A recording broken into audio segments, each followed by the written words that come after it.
Hello, hello, hello, hello. I do apologise for the delay, but we had a connection issue with YouTube. Now, I think it was my internet had a bit of a glitch in it, and I don't know why. Just recently, it's been a little bit problematic. But hopefully, this Thursday or next Thursday, maybe, according to the phone call we had, our internet should be upgraded to fibre. With a bit of luck, anyway. Anyway, today what I want to do is I want to machine up my boards on this bench here. These are the ones we pulled all the nails out of the other day, and yeah, it just, well, it needs doing. It needs to be run through my machine. It needs to go through, well, not that one. This machine here, that one. So I'm going to run all those boards through this machine. Hopefully I got all the nails. Hopefully we won't have shrapnel flying about all over the place. Hopefully. Well, at least that's what that's my aim. But if it might not work out like that, because you can never tell. Quite often, you can have a situation where there's been shrapnel in the wood. Yeah, like for instance, someone's been shooting, or there's hand grenades, or bits like that can flying about. So with a bit of luck, that ain't going to be the case. It could be. A bit of luck, it won't. Sometimes you do get a little bit of lead. That's quite possible. But I don't think I will, because I'm not machining fresh timber. This has already been machined. But hopefully I've got all the nails out. So there's that as well. So we ripped all those nails out and hopefully we're okay. Hello, Lefty Boat. I do apologise for the delay, my friend. Let's just jump that out there. I've got my chat up now, I can see. Right, so we're going to run all this lot here. All that lot. Through that machine that I showed you a few moments ago, and hopefully we won't have any glitches. Now, I've just passed this one through, just one skim, and it's quite nice. The wood is lovely underneath it, but that's not the face we're going to be using. My aim is just, like I said the other day, is to flatten the backs off, so when they sit on the joists, they the tops will be level.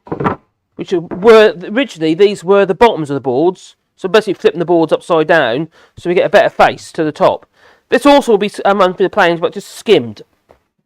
And obviously, when it comes down to putting it down in the little shower room, we will make sure that, you know, everything's true and the faces are flush, because you don't want to be catching your feet on it, obviously. So what I'm going to do is run these through that machine, which is my Multico TH1. It's an old, very old Thiknessor, actually.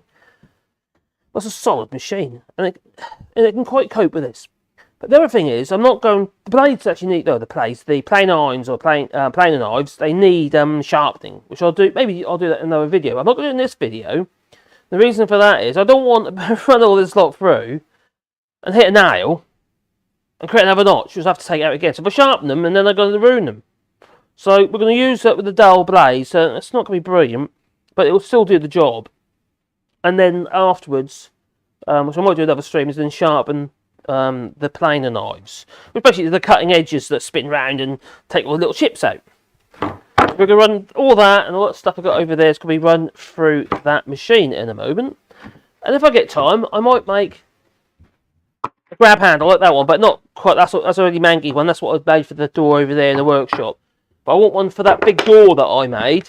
And I've got this piece of wood here, which is like an offcut of this, with as you can see what's happened there is actually separated. The way the grain's gone, that's actually lifted away at that point there. So that's kind of, yeah, you can see that. Can't use that for much, can you? Unless you want something rounded. So I thought, hang on, there's enough material there to make a grab handle, just slightly oversized. So it'll be a bit longer. That's the idea. So I'll show you how I do that. There's a little trick I do with these, so they're not vulnerable. Because you've got cross grain here, you've got the grain going crossways, you can effectively, they can quite easily get broken off at this point if you're not careful. But yeah, we'll do something to prevent that. There's a couple of ways you can do it. But it's been a funny old day. Like I said, I've been in here trying to sort the workshop out because it's a complete mess. But also I've been making loads of videos and short videos, because we'll be doing a load more short videos for the other channel, plus my other channel as well, and this one. So I've been trying to get my head around how I'm going to do that. Because as of this month, or as of tomorrow, or sometime in February, YouTube will be monetising shorts. So it makes sense for me to do more shorts, because it's really what I like doing the shorts anyway. Yeah, hence the name, shorts, all shorts. That's what originally that's what it's meant to be. So I set my thickness. It's going to be about 29mm for the actual size of these boards, because I found the thinnest board I got is about 29mm. So we're going to run all the boards down to that thickness. Now, as you can see on this board, where I've run it through once, you see where it's touching here, it's removing material at this point, yeah. But where it's low, it's not. Well, the problem being is obviously if the high areas end up sitting on where the joist is, you can end up with a lows, or you can end up springing on your boards and stuff. It's not a huge problem on this floor, because this floor is actually, you know, where these are going to be going on, is actually very small. It's only about about 3 square metres is all it is. Tommy there for the shower and the cupboard. And these boards were originally in the house, so we're putting them back in the house. I think that's a silly idea. I've got a couple of boards behind me, which you can't see at the moment, but there's a couple of boards over there. Go that way. Oh, I'm there. That shouldn't have come up there. So let's move that over there. Yeah, there's a couple of boards over there that you can see all the clamps on those boards. One up top there, about there, and there's clamps on the boards there. And the idea being is where there's cracks in the wood, I just basically clamped and glued them up. And once they've been screwed down, fixed down, what have you, and got the, you know, they'll just, they won't open up again. They'll be just it. They'll be fixed. And what we're going to do is once these are all machined, we're going to take them into the house, and I'm just going to leave them to climatise in the house for a few days where it's warm. Because obviously what will happen is, because there's damp atmosphere, if I put all these boards and machine them all up lovely and they, you know, ram into place, and no matter how tight you make them, they'll just shrink and you end up with a big gappy floor. So I've got to pre-shrink them. So I'm not, don't worry, I'm not going to jump in the bath with them. No, I'm pre-shrink my Levi's. No, I'm not. So it's just not. Chat there, okie dokie. Right. Oh, top chat. Live chat. There we go. Lefty Boater. Hope you're well, buddy. So, that's what I'm going to do. Yeah, that's my plan. So we'll bring this camera in here like so. So I think we're going to be using this camera. I think. And maybe, if I put that on there, like so, if that's possible. Like that. And then, what I might do then, I might do that. No, that. No, wrong one. That one. Oh, silly me. Press the right buttons, that's that one. There you go. So we'll do a bit of that, I think. So we've got the bench. I'm not using the DeWalt radial arm saw at the moment, but we've got the Thiknessor over here on this camera. Hello. I might bring it down a little bit more than that, I think. Actually, can I bring it a bit closer still? Let's do that. So get both sides of the Thiknessor. Is that a possibility? Yeah. So it's got a wire. You don't want that wire, right, do you? Move that over there. That's a wire to the Thiknessor. So so we'll be running through that machine there, and we're going to be running backwards and forwards there. I'm going to have a swig of liquid. Yum yum. Okay, that machine I've got there is quite solid. It's like an old Multico TH1, which is a single phase machine, and it's yeah, it's quite a good bit of kit. You know, I've had it for a while, but it still does a good job. But there's two types of machine. There's a two-stroke single phase and a three-phase version. Well, I wanted single phase, so here, so it made sense to have that one. We've got three-phase at the actual we've got three-phase at the post to the house, and also we've got our solar as well, but that's not three-phase, although it can be. But the thing is, it's just not necessary. We do not run enough through it to make that worthwhile. Right, but there are other machines you can use. Okay, I've got the TH1, the Multico, but there are also other machines. Now, on the floor, I don't know if you can see that. No, you can't. I've got to grab it so you can. I'll put it on the saw. That's what I'll do. I need to photograph it anyway because we're selling it. Anyone want to buy? Oh, for God's sake, Debbie. A Metabo. Can you see that? Yeah, get there. This is a Metabo planer. It's a Thiknessor. Great little machine actually, but we don't need it anymore. I bought that to do one job. Literally, bought to do one job. I'm mad I am. And that's a staircase. So I need that extra, just that extra little bit of width that's slightly wider than the Multico. So I bought it. That's good, but I don't need it anymore. So we can sell it. It's just been sitting there, doing nothing. Well, we need to sell that. But it is a good little bit. Yeah, it's a great little machine. It's even got like a powered extraction system on it to blow the dust out, so it doesn't clog up. It's really good. We've got this what you call a box plate. Anyway, we're going to start running these through. Hopefully, it won't be too noisy. So we've got the drop load switch on here.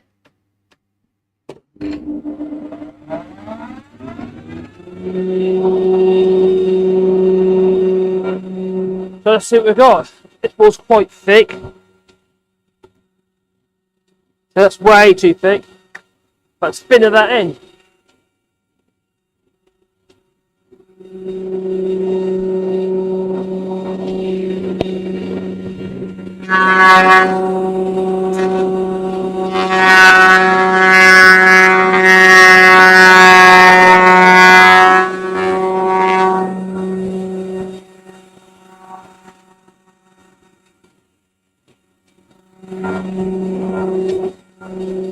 So as you can see on that, we've got that's an obvious high and that's an obvious low because, you know, it's removed material there but not along here. And this is one of the boards I clamped up overnight. It needs a bit more gluing up actually, to be fair. But I'll do that later.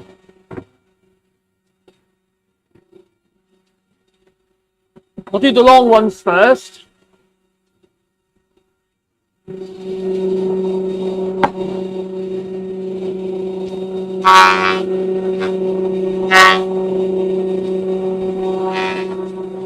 I barely touched it, that one. I push it through.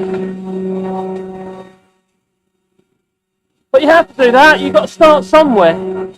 Obviously, that first one I put through was quite thick. What are these other ones like? That one looks like it needs. This one here is probably going to need. I might run up through the table saw first. That one. Or that one. Yeah, they're thinner. Bit of a freaky board. A freaky board it is. Freaky board.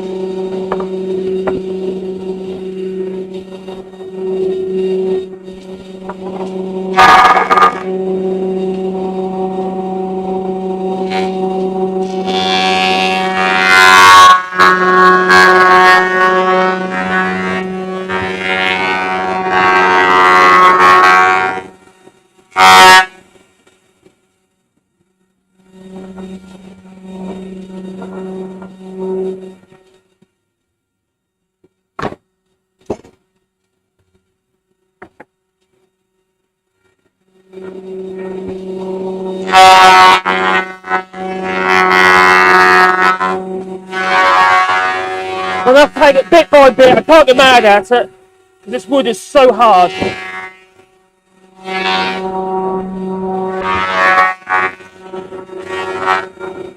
One of the good things about this planer is because it's so heavy and the rollers have really strong springs pushing down on the actual wood itself as it draws it through. The beauty about that is you can pretty much have this just go right to the end. Don't even need any support, they'll just hang there and just wobble at the end. It's got, you know, it's a good machine. Lift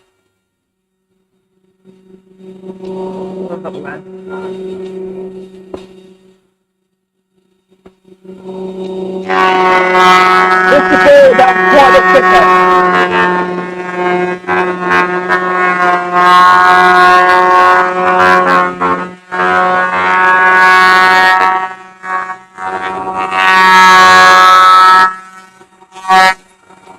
Although the dust collection and chip collection on this machine does work, it's not as efficient as the most modern machines. hence you get a lot of this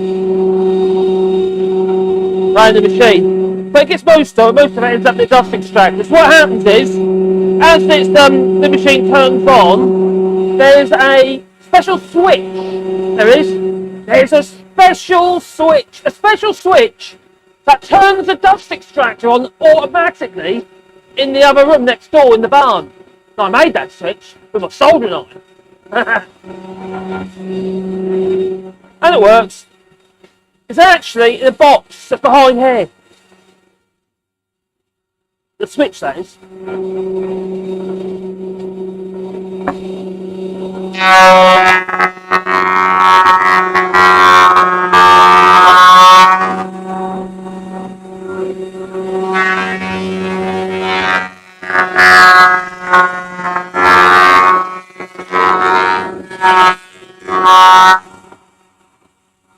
Basically, whatever thickness I need to make this is what they'll end up being.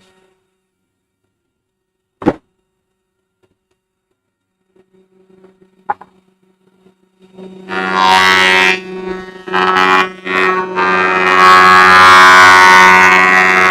keep running the board through and through and through until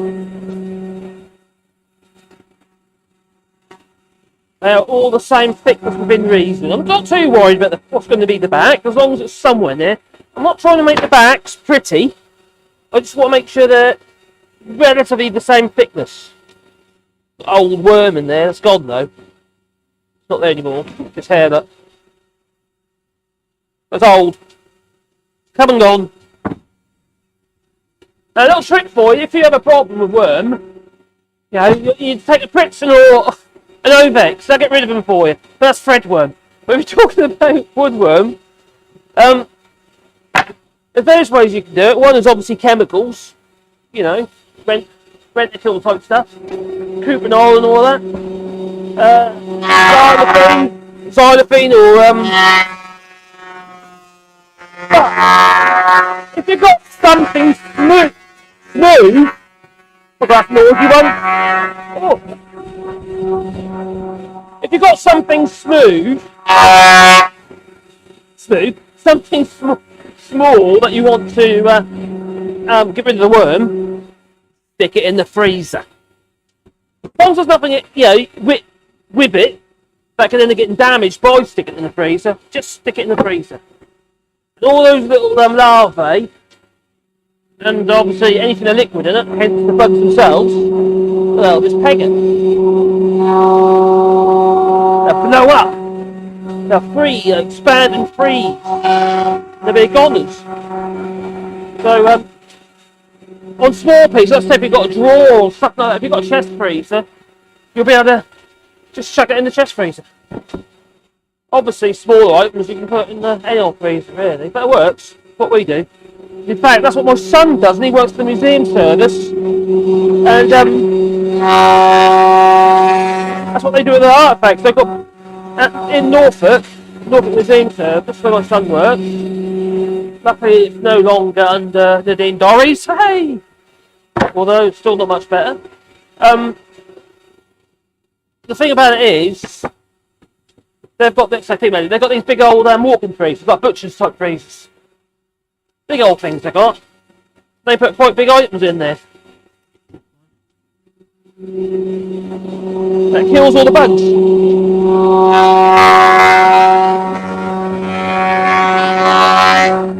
See, the first phase is hardly touched, isn't it? You know what I mean? Like that one, a little bit off there, but I haven't touched anything else.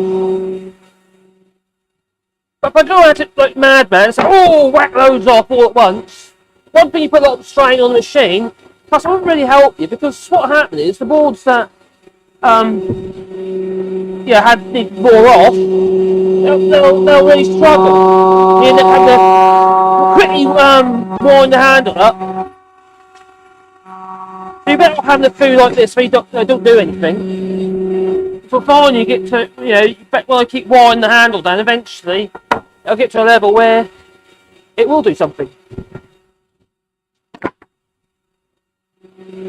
Even these bits like this are going to get used.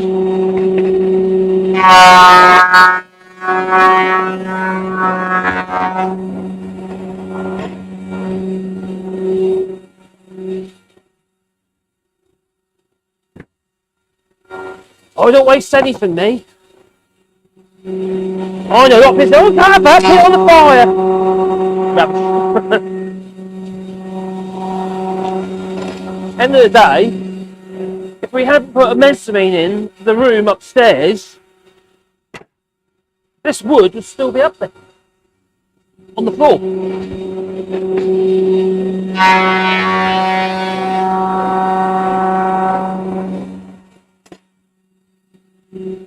This job's for that little box plane, the one that we're selling. I showed you a moment ago. That's where they come in because they're just handy. They're compact. You can throw them away and put them away, what have you. Obviously, not everyone can have a machine like this, can they? Especially on a boat, Lefty Boater. Try.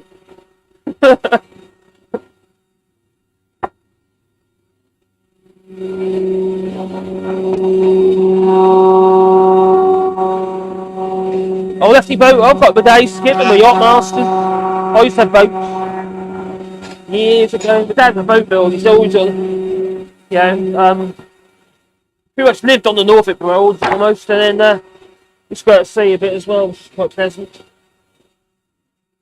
When they buy rain and water.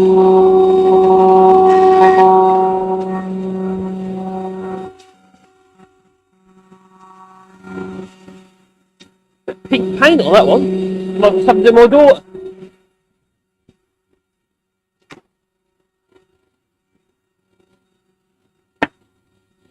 That's a manky old bit.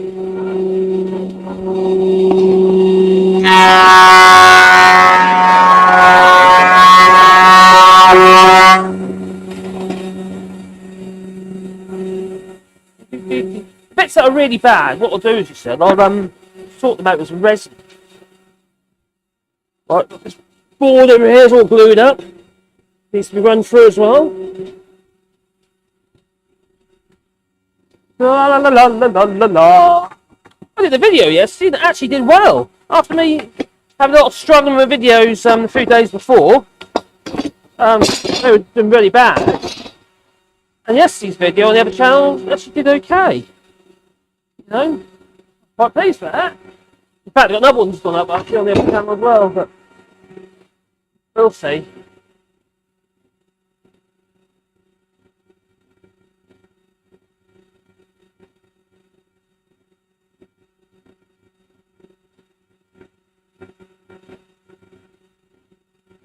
Strange. They asked me to verify myself.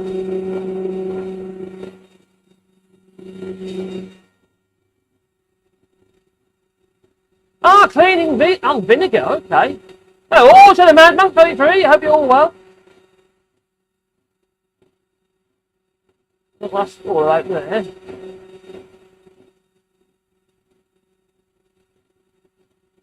asked me to verify. That's very annoying.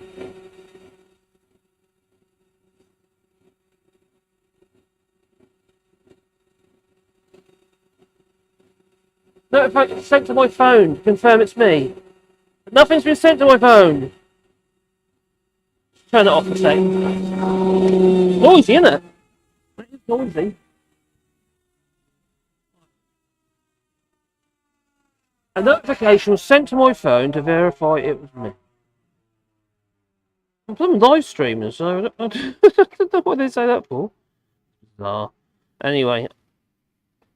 Now I've got all the nails. Oh, there you go. Bum bum bum bum bum. Are we still live? I hope we're still live. Noisy, isn't it? Noisy. Oh, we are. That's good. Dee dee dee dee. I don't need that. A notification was sent to my phone to verify it was me. I'm live streaming, so I don't know what they say that for. Nah. Anyway. Let's get rid of that. Let's get rid of that. That's bizarre. That's weird. Anyway. Are we still live? Obviously we're.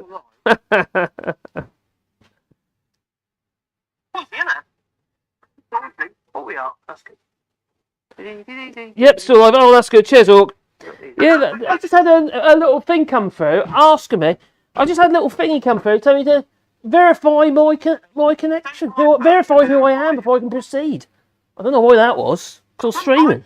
Bizarre, isn't it? Turn that off. It's nuts. Turn the volume off there. Yeah, so hello Ian, Garasher. Hello there, hello mate. I hope you're well. Yeah, we're just processing some wood. This is going to be going in our shower room. This old bits of oak. All I'm doing is trying to make them so they're all the same thickness, really. For no reason. The finished face will obviously be the one which was the underside of the board. And there is a bit of old worm. They say a bit of vinegar in that. Yeah, use a bit of acid. That'll sort it out. Put some hydrochloric acid. That'll do it, won't it? Yeah, melt the little buggers. That's what you're going to do.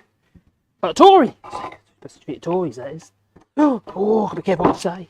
YouTube's getting strict, you know. Right. That one's got to be run through. And then there's that one there. I've got this big wide one here, but I'm going to have to glue this one up. Well, you can't see it at the moment, but that's up there. So let's run that last board first. Get these down to the right thing, shall we? I'm also going to make I might make a grab handle in a minute. As well.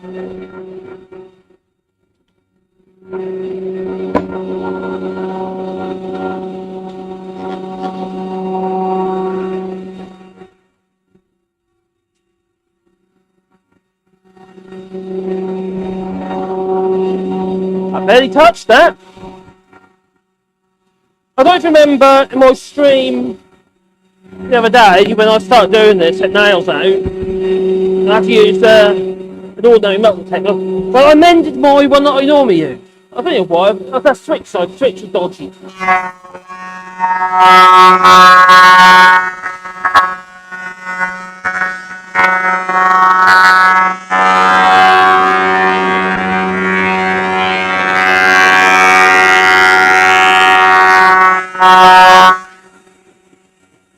Well, under all that dirt, if you look at that, there's some nice wood under there. Lots of old oak.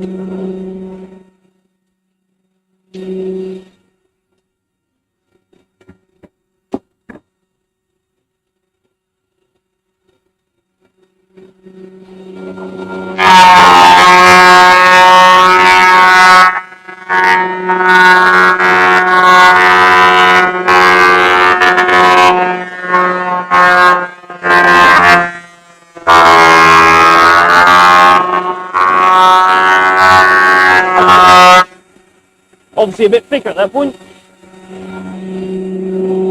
You possibly can't see that, but there's like these tram lines running along it where I've hit nails or something in the past. And this is the reason why I didn't want to sharpen the blades for this job, just in case I haven't got all the nails out and then there were another tram line. So when I sharpen these planer knives after this job, I'll get rid of all these notches in the cutters that's creating these tram lines.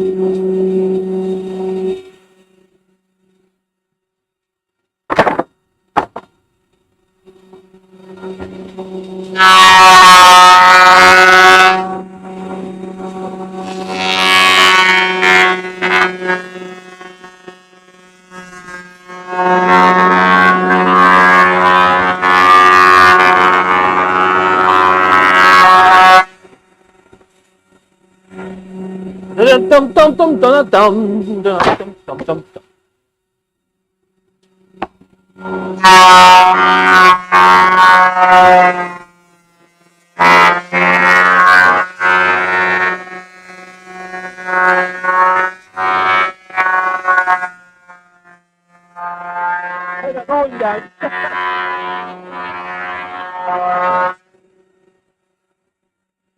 I just turned the volume down for the microphone a bit, so I was thinking, it might be a bit noisy.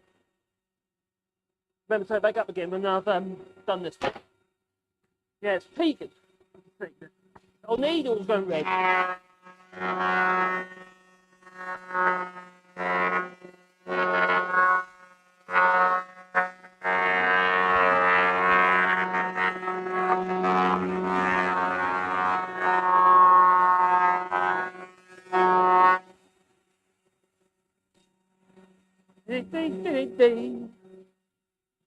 Bit how they used to cut this wood and machine it up, what have you.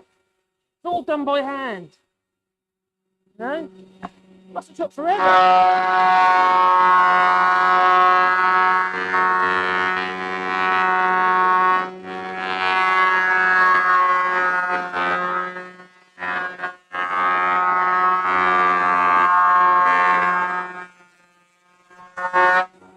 This board here has been ripped down, probably manually. I'm looking at these saw marks here. That's where they ripped the board down. See that there? That's where the board had been ripped down, and if it was done with a bandsaw, they'd all be absolutely perpendicular, but they're not. They're like that. So it's obviously been done by hand. Well, it's probably green timber, which should have been easier to cut. But cutting along grain is never easy anyway. Cutting across the grain is always the easiest job. Can you imagine the amount of time that would have took to do that? Can't remember which one I've done that. That was it. That was next.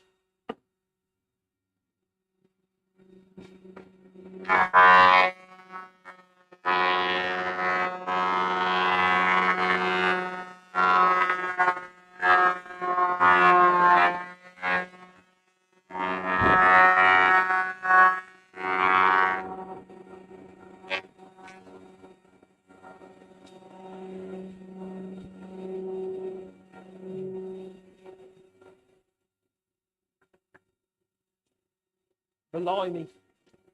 Back onto the short bits.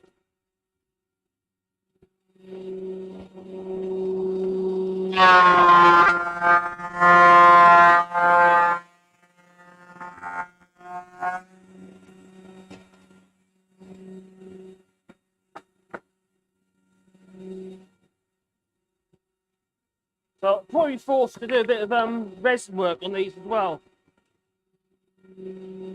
You know, wait, I'll take that way then, you know, that side first.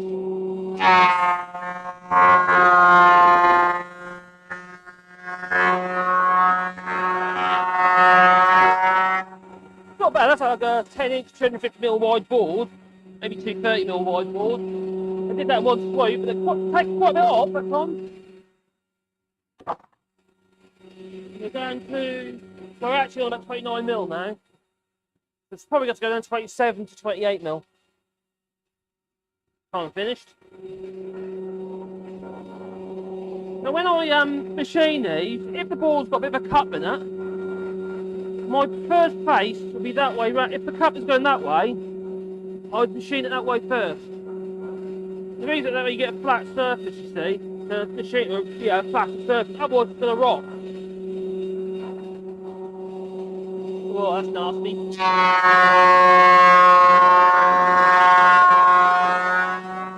Avoid the throw the knots at me. But this pair of knots here, which obviously there and there, is extremely hard to knot. Sometimes what can happen is a chunk of that can come out and be thrown at you. It hurts, you know.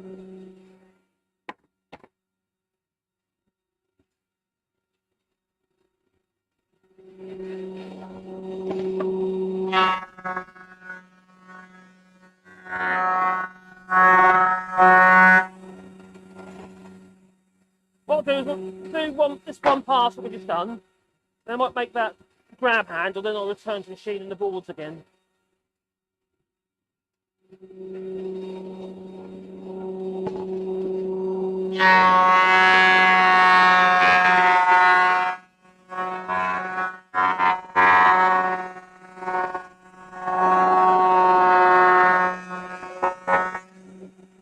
Rather than to push that one through.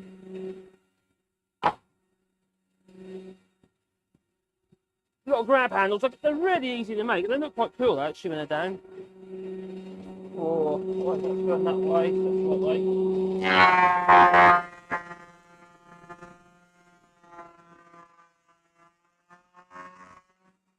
Now the reason why I want to make sure I push this in that direction, if I do it that way round, and that cutter block rotates that way.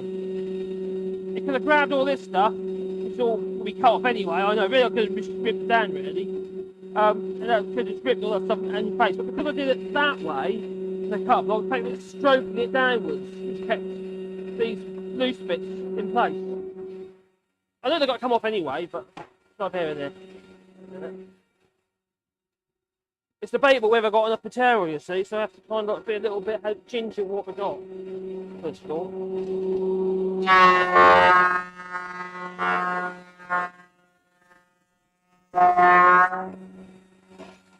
And I used, as you know, quite a lot of that wood.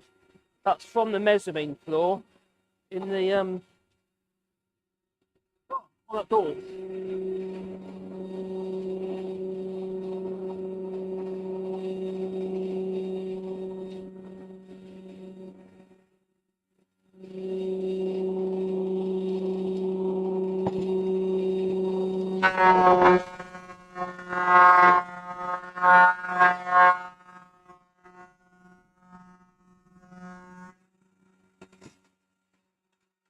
When we get to the bench of the grab handle, we'll change the camera format as well. Because at the moment, as you can see, we've got 4 cameras. The problem with that, I suppose, is if you're a mobile phone, everything's going to look really small.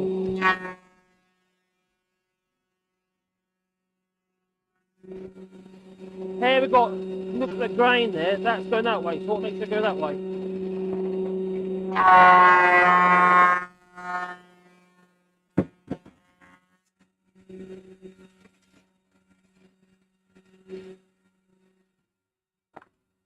Oh, I'm on a diet, I am. On a diet, like torture. Well, I have lost a bit of weight already. Well, that's probably just water. Anyway, who we got here?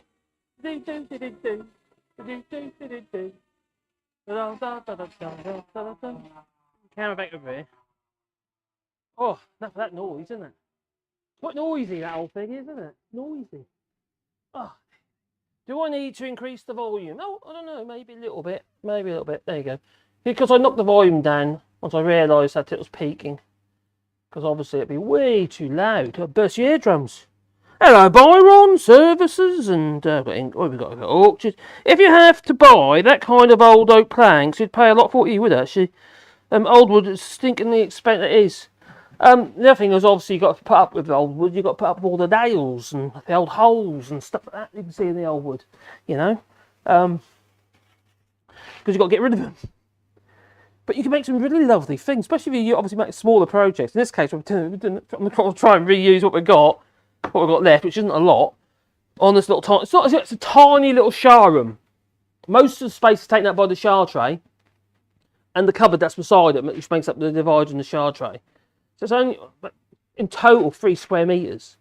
So I'm thinking if I've got, not even 3, maybe not even 3 square, it's probably enough, if I can, I've definitely got enough to do 1.5 times size this bench. Time I've done the machining, you know, for the joins and stuff. I've got to try and reuse as much of the old jointing as possible, and only remove it if I really, really have to. I've got all these short bits which should be used to either to make up the ends, because the typical way in France, where they, you don't live in France, you're not likely to know this, because in the UK we're quite used to what we see in regards to try to find a pad I can scribble on so I can show you. Tell you what, I'll steal this one here. I have got a pad over here, so I'll nick this one. Because in France they do things differently, or traditionally. Not anymore, it's done the same way as we do in the UK now, because pretty much all the boards are made in the same places. So if I remove that, bag of it, that's a good idea, don't like waste. And if I'll tell you what, get the other camera on, bench camera.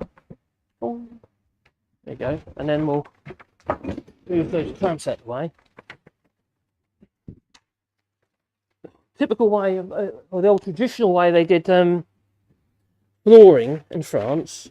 Now, you probably remember when I was doing that door, some of the boards tapered, some of these boards are tapered. But they never used to stagger the boards. If you're doing like a laminate floor, for instance, the bit you cut, say for instance you've got your laminate floor, you laid all your boards down like this, okay, side by side like that.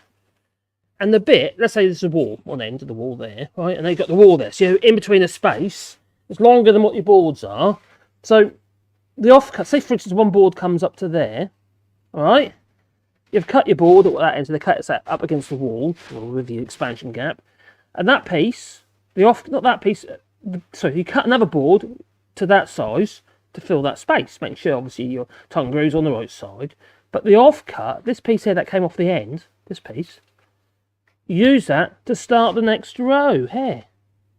So you end up with this stretcher bond kind of fashion, and what happens is that bit becomes smaller and smaller and smaller and smaller as you go along, because that one might, well, it's almost a full, not quite, there's a bit on there, so I'll have to take a bit off the next board now, which the board might be that long. So that one then starts, that'll start that side. Then the same thing again, again. But in France, it's different. For instance, our floor in our kitchen, which is the original floor, which are hammered and hard but taken up because insulation and stuff like that needs insulating, really. But it's such a nice floor in our kitchen, I don't really want to do it. Well, when you've got your joists, so space between, say, two joists here, right? Another joist, say, here. Make sense? Yeah, another joist, say, there. That would be a straight joint there. That'd be under this staggering lark where you do what you call a stretcher bond that you do with brickwork. You'd have a board here, stopped. That board would be probably just shy of 2 meters long, whatever then, you know. And it might even be tapered, like that. And that board might be tapered in the other direction. You know, so to speak, yeah, I'm exaggerating obviously, you know, like that. But then on the other section of the floor, so you've got this joint here, the same thing will be going that way, going on that way. So none of those boards are nothing lined up. That's just how it's done in France. That's the traditional way they do flooring here. Sometimes you might have a strip of wood go down here, down the middle there, but in most cases not. They just button up against each other, and that's how they used to do it in the old farmhouses and what have you.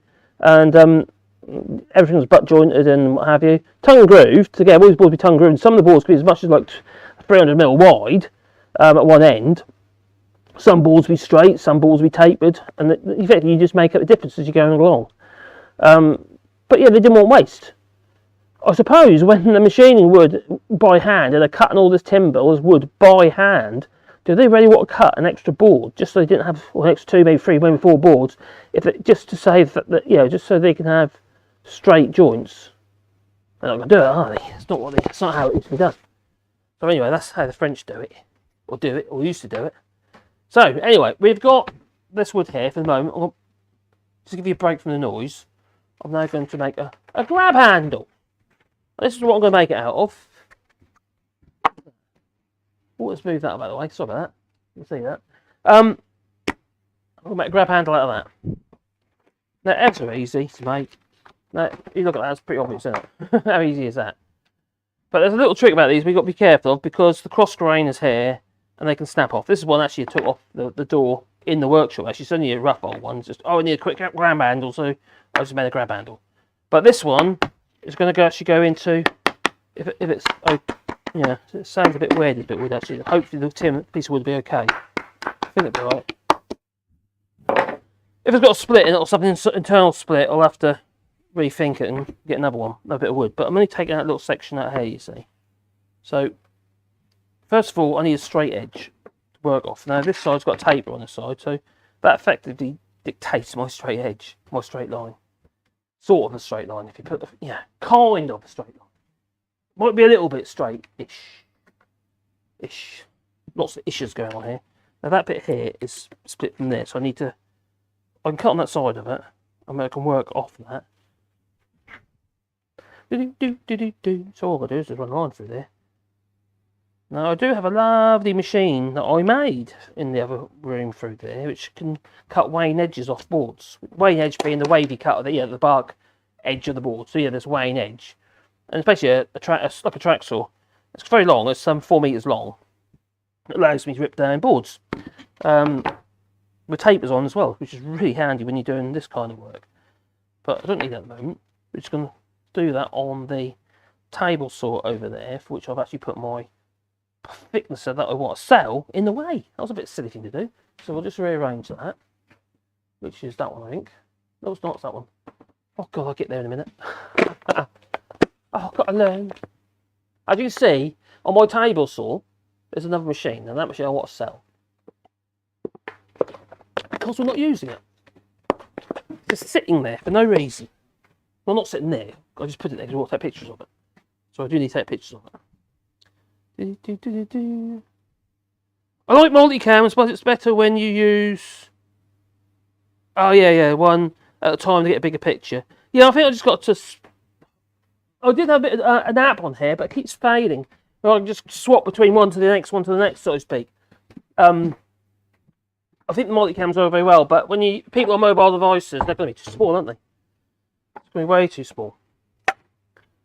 Each image, if you're on a computer, it won't be so bad. I need a bit of both, I suppose. I need to be able to switch between them quickly and easily. That's the thing. At the moment, because I turned off the touch portal device, it's not working properly. Not yet, anyway. It will do. I'm having to go to the computer to change the cameras over. This board here, got my great nails on that one, so I'll sort that one out later.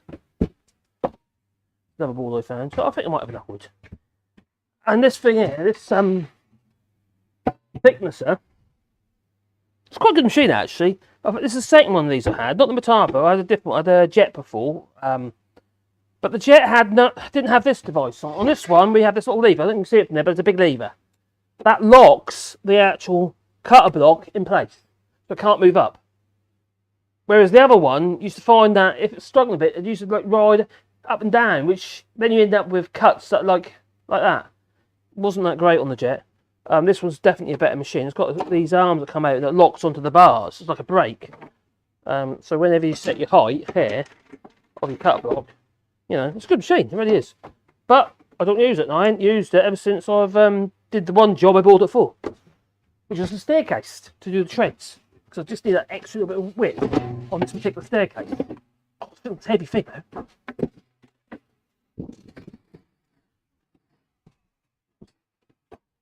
I'll pinch that. DeWalt makes quite a nice one, which is got a, not the 735, but the DW735. But they've got one that's a what's it called again? It's got a helical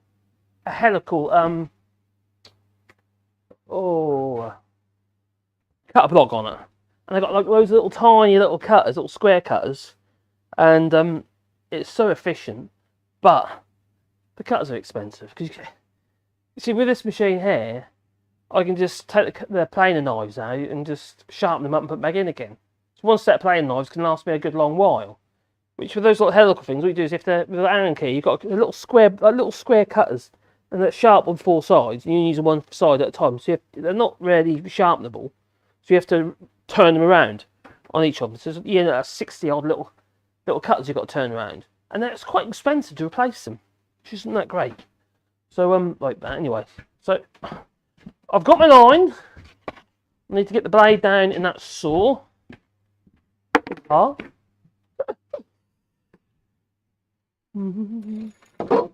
to get more cameras, but I don't know if my computer can cope with them. And also my brain, remember where to switch to. Will that be like enough room? Yep, there's no. Although I'm going to go up to there.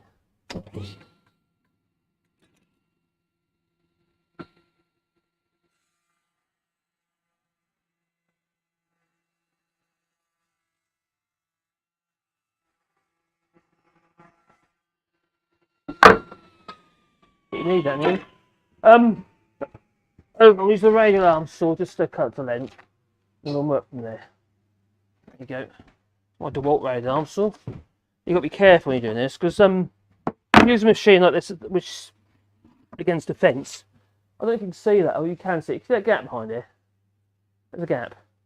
The problem is, if you ever do this, this is where it's a bit naughty. This is, if you ever do, it's not so bad on this machine actually, but on a chop saw where you bring the handle down and the blade is, the jet blade's going that way as well. As soon as you make that cut, it's going to try and do that. And then it pinches the side of the blade. Because you've got a void here, you see. Because that face there isn't straight. So I have to be very... Ideally, really what you should do is really clamp it down. So, what I'm going to do is just take it really, really slow. I could use a clamp. Don't reach it. No, I don't want to reach it either. No.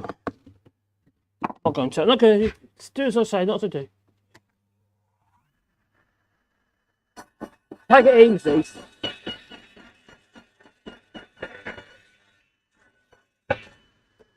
That's absolutely fine, see?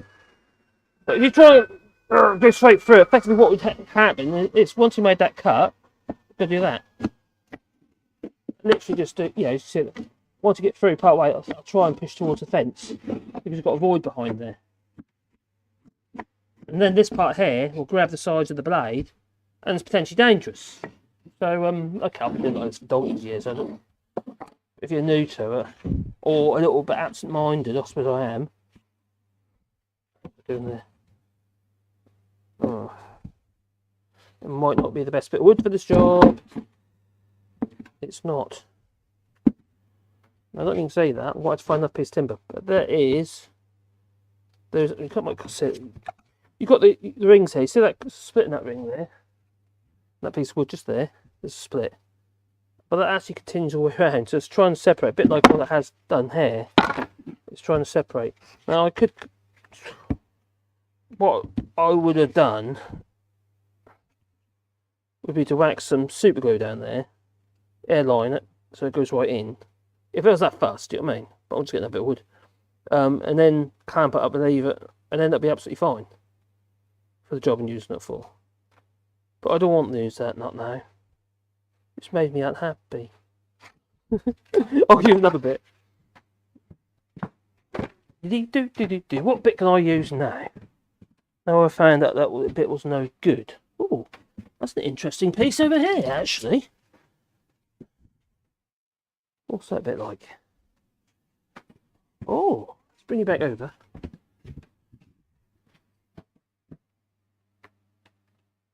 I found this bit over here. Got to cut it again. It's got a split there, but that's far enough out of the way to be a problem. The grain is going more perpendicular with the sides of the faces. Oh, there's a split there though, which is a bit odd. That's obviously through force. You just have to be careful. That way, that way, that way, that way. No, from there. No, that ain't going to work either. That bit's no good either. Might have to be that bit. Is that big enough? That one wide enough? I've got to be careful of the floor as well, haven't I? Yeah, that one's definitely wide enough. Another way I've made handles is actually out of branches. I did that at Ginger Island actually. Now that one's got a split. I've got to be so careful. This wood's so dry, there's got all these little splits and fractures in it. That, I think what I'm not likely to use on the floor as well. Because that's a sheet bit. Ooh, it's not that sheety though, is it? That might do it. That split's going that way. Ooh, debate. Oh, I don't know. Can I get out of that? Maybe not. Maybe I can. Oh my giddy aunt. Where's giddy aunt? That one, not that one. It'll be bigger than this handle as well. It's not going to be that small. I want it bigger than that. We've got that bit there, split there. It's still there, so it's quite vertical, that split. That's good. That's okay. But then I've got this one here, which isn't.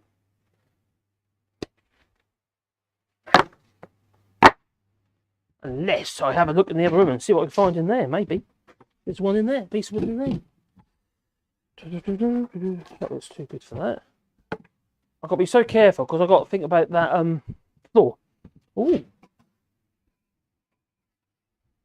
Ooh. Oh, okay. I think I might have found what I want. That one. It's got a split there, that's not a problem. It's got a clean face. That split goes right through. So that, yeah. Yeah, that's good. We'll use that one. Perfect. And also, okay, I've got to flip this down. There's a nail there, though. Now I'm going to prove to you my little thingy works. I fixed it. Yeah, I fixed it. I soldered it up inside. There's like 4 wires coming from here onto the little tiny circuit board. They're okay, but the switch here is dodgy. It doesn't work very well on the, you see the light comes on, I have to kind of push on that for the buzzer side. So the switch is buggered. It needs a new switch, really. Yeah? Yeah. I have to put pressure on the switch. So if I do it the other way though, on vibrate, oh, it's even better. You can't feel that, but it is actually vibrating. Light comes on, you see, the light comes on. Because there's a nail there. This works better than using that big old metal detector that I was using the other day. So I will use this one. That's what I do. Perfect. So that nail there, got to be careful of that nail there. So what I'm going to do is I'm going to rip this down first. I want it to be bigger than this. That's too small. I want chunky. That I do. Oh, chunky. Oh, I hate no corn. Right. There's my Poundland. You know what? I've got a Festool version of this somewhere. Where is that? Is that up there? No. Oh, no, I broke it. Yeah, I got a Festool. It's not even straight then. I've got a Festool version of a foldable. I've got a wooden one up there, but it's Imperial. I had it for so long. But it's just all it is a cheap, nasty blooming Chinese thing. I mean, really cheap and nasty. And I put Festool on it. You'd think they're trying to promote a very expensive, high quality brand, which it is, Festool generally. You'd think their promotional material would be good quality. They've got pencils now. I've still got it here somewhere. Festool pencils, and they're rubbish. That's it. There you go. My Festool pencil. Oh, they're over there, aren't you? But it's rubbish. My Festool pencil. Keep forgetting what camera I'm on now. So I can run this through the saw now, and that's going to be hopefully more hopeful. Now that nail is there. Hopefully it's, yeah, that's that way. That's good. So let's go over there. Break over to the table saw. Do do do do do do do do do do do do do. Right. Luckily I've got a nice flat face on there to go against the fence. That's handy. I've got to put it inside of that because I don't want to catch that nail. So I'm well in.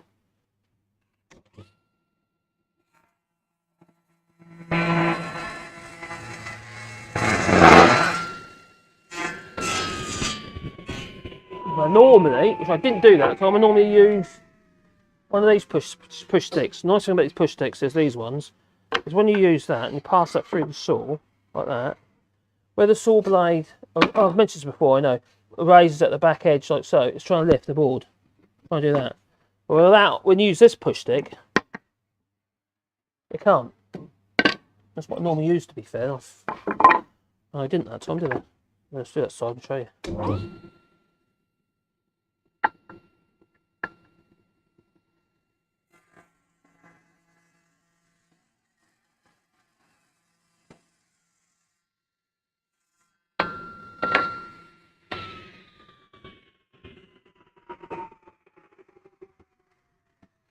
It's a bit manky on one face, so we'll just run that through this Thiknessor. I won't put the phone through there though, don't do that much, that's a silly idea. You can't put mobile phones through playing a Thiknessor, in this case a Thiknessor. Spare up! Get the cartridges out in a minute. Contact!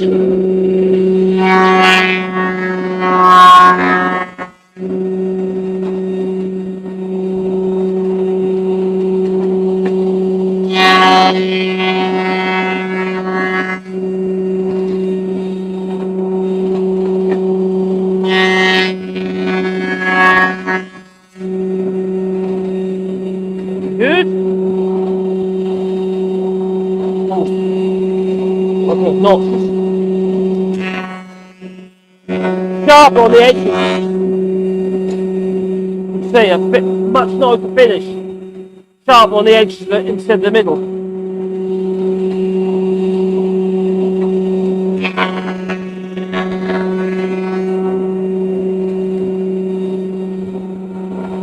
That's good. That's fine. We have a bit of wood that ain't fallen a bit this time. Now I'm going to mark it out and then we can then cut that. And I'll show you what I do to strengthen it, because you've got to be careful of this grain. Alright,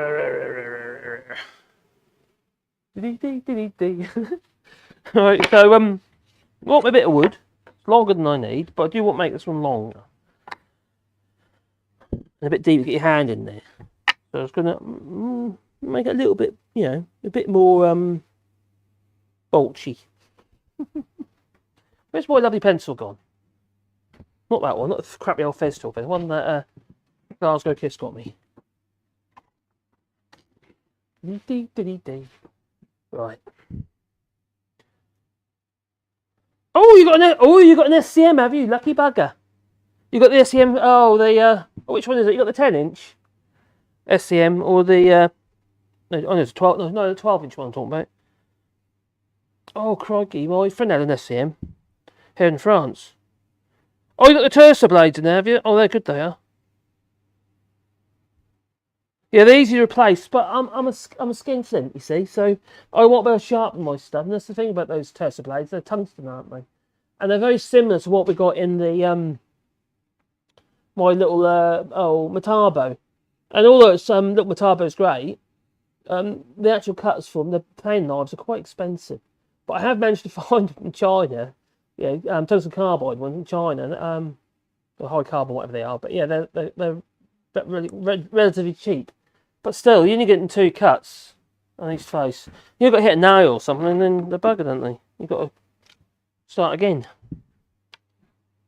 There's plenty to make much money. I don't make hardly money out of this, so you've got to bear that in mind as well, I suppose. So I think we're gonna make it a 10-inch. Oh, is that old money or is that new money? 250 mil or 300 is gonna be too long, I think. About 250. I think that one's about 200. That one, yeah, that's 200. I might be bigger than that. That's too small. That's too little. That's for little baby hands. Yeah. And look on my door as well. That door I built is like it's a monster. Could be 300. That's too much. Because time you've obviously got the fixing points, but also supposed to put your hands and the thickness of the tin. 250. I think 250. I'm going to go 250. That's what we're going to do. So we'll whip it down to 250. It's about there on the stupid old rule. Why not just use the tape measure instead of that? Because that's crap, that rule is. What, a square? The old Rabone. Got the old Rabone square here. I like Rabone. The offcut there I can make into a thermometer. So, back up here. Touch, you can see my beautiful face. Ain't you lucky? No? Okay. I know you're going to say, have a shave! Oh, okay. So I've got to draw the line across there. This end needs to be cut square as well. So, okay, it's going to be slightly shorter than 250, but it's not got to be exact, does it? So you've got to get your hand in there, haven't you? So that one's okay. You can get your hand in there, okay, but that's tight. That's tight. Oh, that's got to be bigger than that. So, I'm quite happy with the space behind. I think that's okay. So we'll start there. Well, Mrs. Hands, they're tiny. She's got the most tiny little hands, she has. Oh, Caroline. Poor little thing she is. Brings a marking gauge if I like. Show off the marking gauge. Yeah. I could use a marking gauge. Right. Got things waxing. What's the best face for the ground? Oh, that one. There you go. So we're going to use the marking gauge. So I'm going to push the thing out there. And I can tie it up with here. It's made out of beech. I made this at school years ago. I had that such a long while. So they're just when you use the marking gauge, Byron probably knows. You put your point down and then you bring it back. So you don't actually. You're not trying to do it 90 degrees because you'll just go all over the place. You'll just follow the grain. You're trying to stroke the grain. So what you need to do, you need to. Why is that so overexposed? That's ridiculous. Shouldn't be overexposed like that.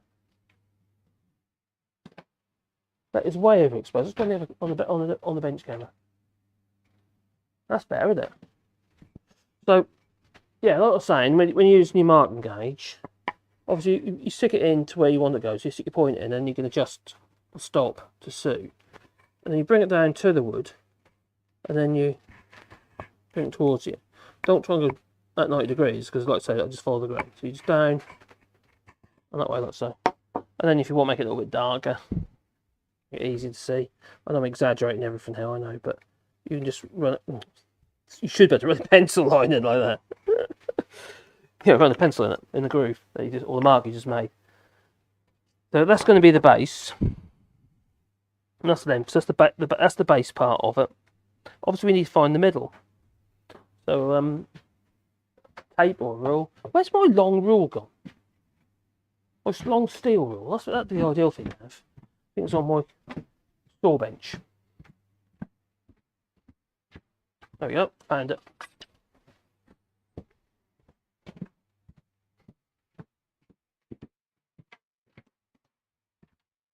Bum, bum, bum, bum. So, need to find the middle. Well, I know it's 250, so we're going to go 1250 there. So mark the middle that way. Remember, all these marks will come off, you know. I'm going to put an arrow there and there, just so it's saying it's the base.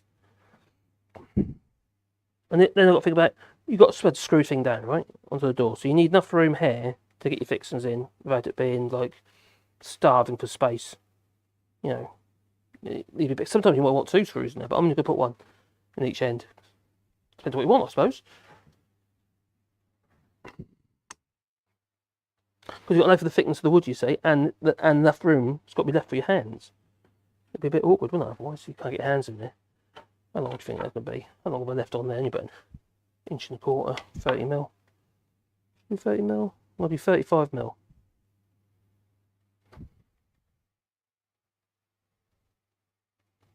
The thing is, once you've made one of these, you want to make a load more, you need to pattern them. I'm going to, once I sort some clean oak, not necessarily the reclaimed oak, I'm going to make a load of these for sale. These grab handles. I have sold through in the past. There's no reason why I shouldn't start selling them again. And probably via my website and not the not Etsy. Etsy's flipping terrible. 25 mil there.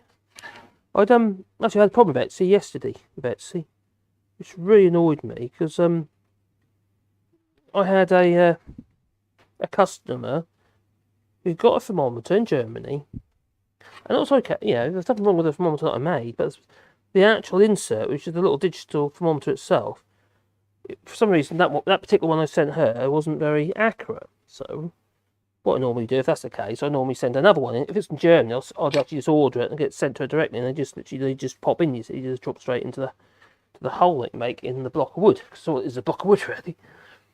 Anyway, when it comes down to it, she raised the case with Etsy. She contacted me. I just responded to her. Then almost immediately after, once I responded, I said, "Take the battery out. Might see if it just reset it." Sometimes you just reset it and it's absolutely fine. And then it sort of settles down, and it's and they're quite and they're and they're relatively accurate then after that. They're fine. Whether it's transit or whatever, I don't know. I don't want this area here to be. I don't want that to be too fat across here because you've got to get your hand around it. Anyway, she raised a case with Etsy. Okay, fair enough. If that's what you want to do. And what I normally do, like say, I normally send a replacement, which seems sort of sensible thing to do. Well, Etsy, within an hour of her raising that case, they actually refunded her. Like, within an hour. Well, I was out at the time, I couldn't respond in time. Anyway, because I was out with the missus, well, shopping actually. I've got to check my phone, and what the hell, they've refunded her already. Now I checked the notification that she'd raised the case, and they just refunded her like that. Didn't even give me a chance to fight my corner, so that's just riled me up now. So I took off the advertising with Etsy and thought I can't trust this, because the problem with that is, you see, if they get refunded by Etsy, it cost me €15 to post it. Yeah, and she gets refunded the whole lot. Obviously, you'd expect that, wouldn't you? If you don't react and you don't actually try and sort that out, and or send her another one or whatever, you would kind of expect that they'd refund. But anyway, that's so I did out of the pocket. Plus, you're paying all the because they have like a advertising fee. They advertise via Google, put your things up using Google ads and stuff like that. But you pay for that. so you flip and pay for it, and they're with that. So Tommy got it. Actually, you might make a tenner out of or something out of the actual job itself. You earn a tenner, but lost in this case probably with everything. Probably lost what, 20 quid. So I'm out of pocket by about 20 quid. So that was yeah, that was a bit annoyance. So me and the missus, we decided that we're going to try and promote them more through the websites, because we have sold them to the websites, and yeah, our websites, our own websites. So we're going to do that instead. See, innovation. You see, I'm using this old bulb to put around there. Now there's various ways to do it. I'm gonna probably just cut this out because it's big enough to just cut out on the bandsaw. Even my bandsaw needs a new blade in it. New band. But how I've done it in the past is I've used hole saws and stuff, not hole saws, a forcing bit to cut the rounds, the internal rounds, and then you always just do straight cut, straight cut, straight cut, and it's easy. But I think this is big enough to say, okay, I'm just going to do that on the bandsaw. Now I'm looking at this shape here, I'm not that happy with it. I think that's okay. That needs to be smaller. Because what's happened is that's got too fat there and too fat there, it looks odd. That looks weird. That's too big. I need it to be smaller. So, I could use a compass. Should we use a compass instead? That might make more sense. Might need to sharpen the pencil first, isn't it? It's getting shorter and shorter and shorter. It's my pencil sharpener. Normally I have it screwed down somewhere. It's a little hell called pencil sharpener. It's only a cheapy old thing, but it works. I don't know if it's going to work this time because it's two pencils really short. Really short. Is it me or is that a Festool pencil? It's a Festool pencil as well. Another cheap ass pencil. Yeah, Festool. Which I happen to use in my compass. It's probably too short now. No, that's okay. That's good. Very old compass. I think I got it second hand years ago. Got an old draftsman's compass.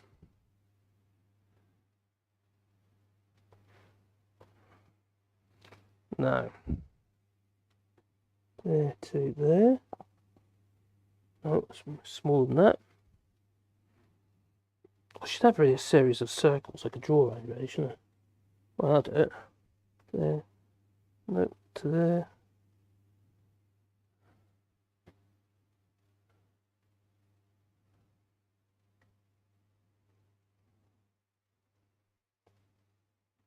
How's that? Oh, that's better. That's much better shape.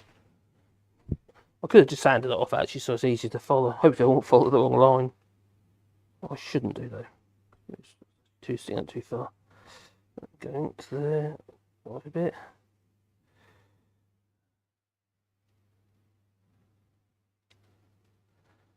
I have actually got like a plastic thing with loads of circle holes in it. For some reason, I put it in my office. It's normally in here.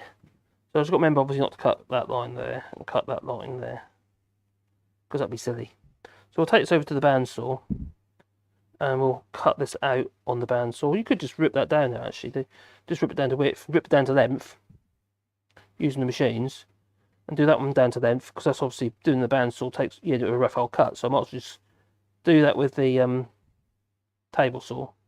Do that with the radial arm saw there and there. Just square that end up maybe. Then the rest of it do on the bandsaw. I do believe in making life easier. Bom, bom, bom, bom, bom. So off to the, I think we're going to go to the radial arm saw first.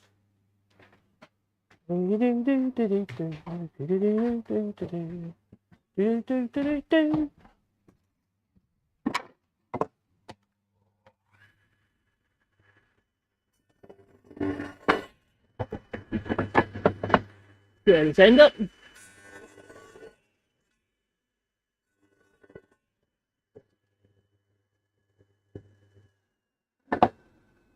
If you're brave, you could do it there. But that'd be a really stupid thing to do. So we're not going to do that. No. So we're going to go to the other saw of the camera. There you go. Back onto the table saw. I could go on to the wide view. What was that doing? Let's have a look. Is it that one? Let's go there. Oh! Oh no. Argument's sake. So. Oh, I know there's no guards.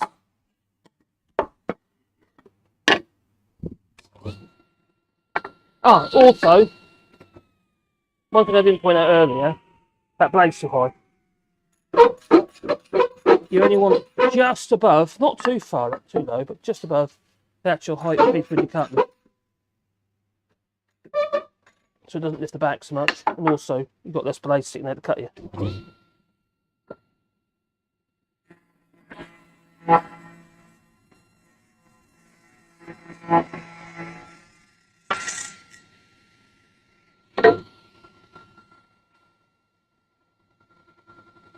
That'll do.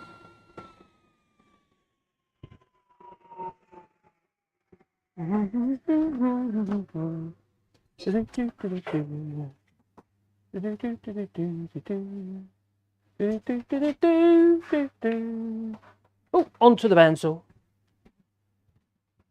A little old electric brake and 10-inch bandsaw. I'd like a bigger one, but oh, do you know what? Do I actually need a bigger one? Probably not. Most of the stuff I do is small.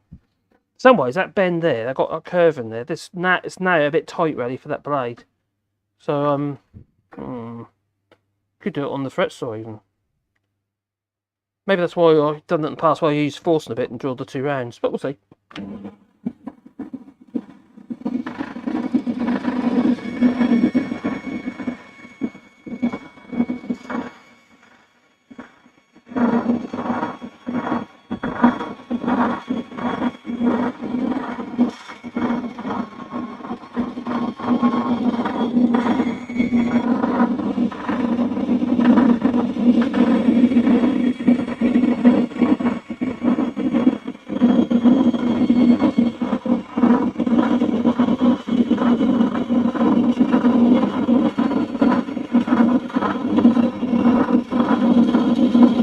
Oh, just like going round. That's really pushed it, that is.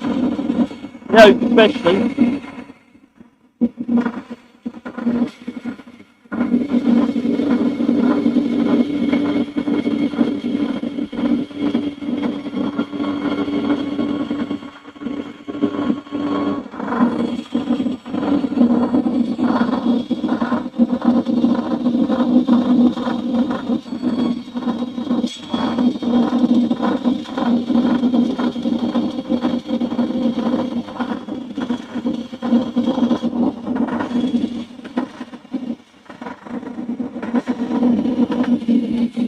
Now you might think I'm crazy, but I think a bandsaw, especially a big bandsaw, not a smash, but a big bandsaw, is probably one of the most dangerous machines in a workshop. One of the reasons for that is if you've got air muffs on and stuff like that, you can't really hear the big thing. And then if you've got fluorescent lights, I've got LEDs there, so it's okay. But if you had the fluorescent lights, it can actually make it look like the blade's not turning, isn't moving because the frequency of the bulbs. And same with the table saw, actually. Could do it with the table saw, which is quite dangerous.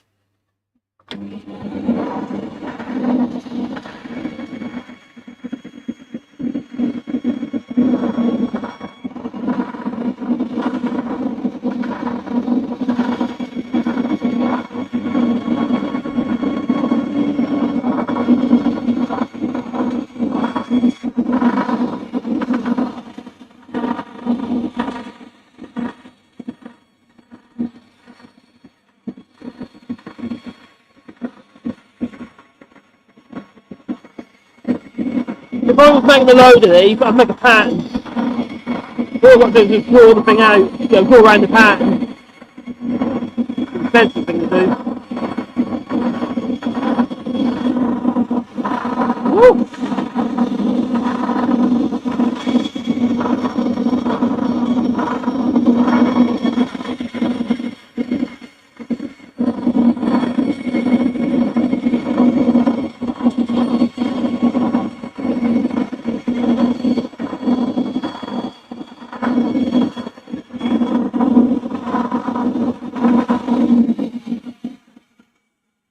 with a grab handle as such. We've got the grab handle. So now we need to make it nicer. So you can just run the router around it if you want, or you carve it or whatever. That's what we need to do. We need to do some carving. We used to do a lot of carving at one time. A long time ago, because I have to get used to that again. So let's see if it's true. It's, you know, you don't want it, what you don't want is that angle there to be on the wrong, so your handles sit there like that. Looks silly. But we have got an issue, and the issue is here. You've got cross grain there and cross grain there. If that gets knocked, it literally snap it off at that point. So there's something we need to do to stop that from being able to happen. So let's take it back to the bench. I'll take you with me. Oh, would you like to come with me? Oh, okay. We're going to go over here now for a bit. Hopefully that the camera doesn't make that wood look like it's overexposed. That's alright now. Strange. So we've got our little grab handle. And you say that's nice size. Get your hand in there. You know, slide up and down, but but now we need to make it so we don't get splinters. But before I do that, actually, well, I could run it on the router. We could start with the router. Make that rounded, or you can have a square profile like this one. Which is fine, I don't mind that. Bit more sanding on it. With a round profile. Don't like round profile, to be honest. I'm going to go to take the chamfer off. So we're going to do it over there. Now. How are we going to do that? How am I going to take you over there? Let's just check on the chat before I get carried away. Hello, Bernard. Oh, we've got Gingers here as well. Hello, Gingers. Hope you're well. Sorry, no, it's just it's a random stream. I'll go live, I thought. Yeah. Don't shave. I like facial hair on men. I have a big long beard. Oh, like Santa. Yeah, the SEM machines are lovely. They're a really good machine. They're quite a modern machine as well, actually. My friend was saying he had 12-inch. That's an over and under SEM. I can't remember which one it is now. Oh, what was it called? That was a really nice machine, actually. But he wanted about £5,000 for it. I couldn't afford it at the time because the receivers were coming in. Yeah, he was in a bit of a hard way. He took that load of loans to build up his little workshop, which was a bit rubbish. His workshop, to be honest. Things he used to make. He used to make things you're never going to buy. Do you know what I mean? No one's going to buy. And it was a bit of a shame, really. He used to work for Freeman. Was it Freeman Speedboats? Freeman? Anyway, he used to build speedboats years ago. In Norfolk. I think it was Norfolk. No, it wasn't Norfolk. No, he used to build speedboats. Anyway, it wasn't Norfolk. I think it was somewhere in the Midlands. Anyway,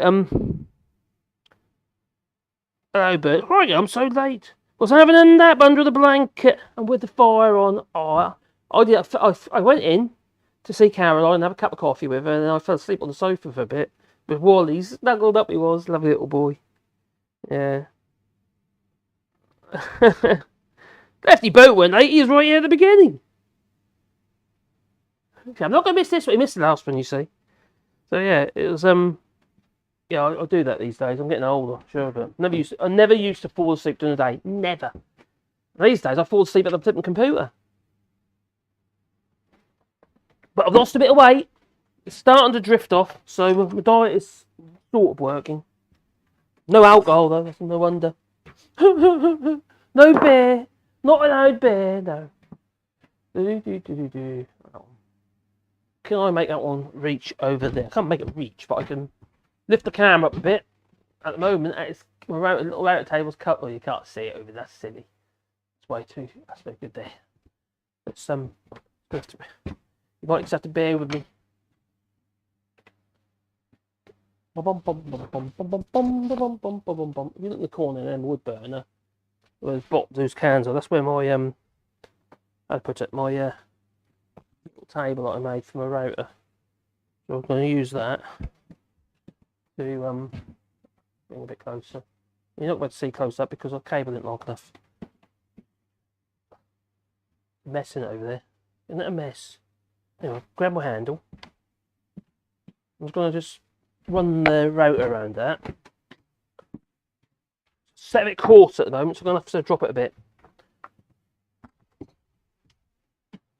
I've just got a 45-degree chamfer in there at the minute, and it's set quite high.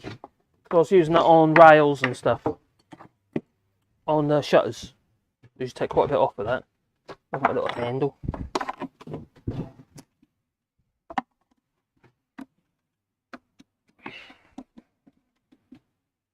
Down it goes. Is that enough? Maybe. Yeah, that's good. So I don't take too much off.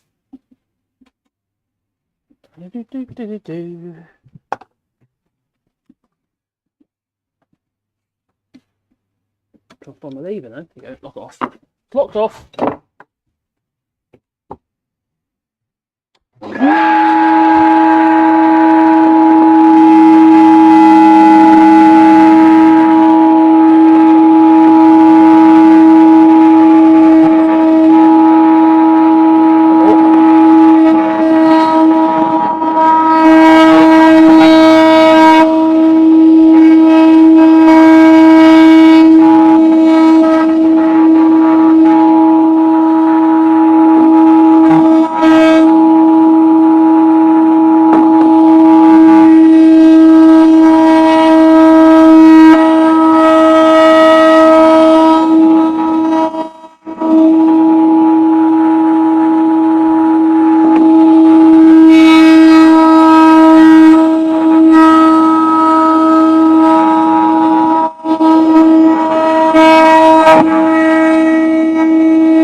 To the inside.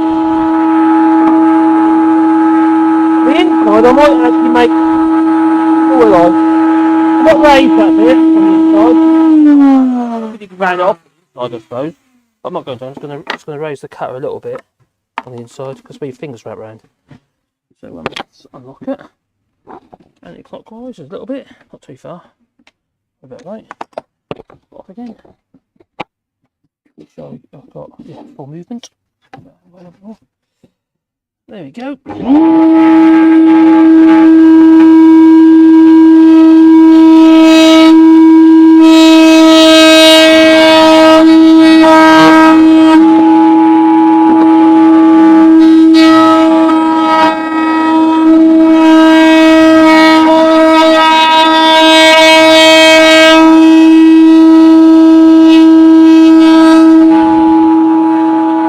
Yeah, I like that.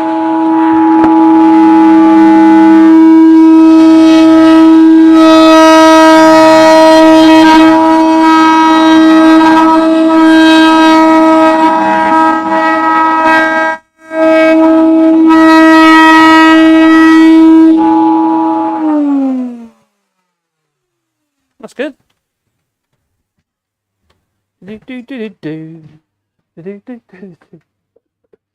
Alright, so they got a little grab, a grab handle. What I did, I took more off the bottom face, so your fingers can wrap around more comfortable. And there's not quite so much on the outside face, but obviously it needs sanding up, what have you. But also 2 screw holes to screw it to, obviously, whatever you want to screw it to. Yeah? So, these are going to be countersunk plugs. So, we screw to the door, then put sort of wooden plugs in. When I say wooden plugs, I'm talking about wooden plugs. Do you know what? I put some on the side so I can show you. Where they go? Oh, there. I hid them up with my pad. There you go. You know, wooden plugs, those little things. Pop them out and you put them in the hole. So 10mm there. So, but we need to think about this. I mentioned it several times now. Here, where you have that grain here. If the door, if it ever gets knocked, you're at risk of that snapping off across here. So what I do is, there's two ways to do this. One easy way is just put a couple of screws in. So not, you know, long enough to go right through, or a dowel. Just drill a hole and put a dowel in. Which I might do either way, I don't know. See. I've got some dowels. Got some 8mm dowels, that might be enough. Oh no, those 6s. Oh, if I did 6s, no, they only take a little long. So I'll put screws in. So either that, I make some dowels, which I could do in my dowel plate. Oh, debating I am. I'm getting mauled by this pipe. We'll get mauled by pipes, me. Tripping over stuff, that's what I normally do. Oh, there you go, there's my bit of metal. So we could make dowels. There's various ways to do it. You can do it with a router, you make dowels, you can do it with a drill, you can actually make a dowel. Quite simply. But I'm going to use this, what I call my doweling plate, and there's literally just a piece of steel, valves in it, different sizes. I force them through. You know, just drive them through. You can just put them in your drill, you know, chuck and widen them through that way if you want. And I think if I in here, 10mm dowels are probably about the right size. So I think we should make some 10mm dowels. First of all, though, I do need to grind that flat, I think, because it's a bit blunt. You sharpen it by flattening it on here. So I'm trying to make a 12mm. 12 or 2, no, let's make 10mm. So I usually get the angle grinder. What have I done with it? Oh, here it is. Disconnect does. Oh, I dropped everything on the floor there, man. There. And then we'll cut some bits of wood. I need a couple of little bits, don't I? Normally I have loads of dowel kicked about already, but I haven't today.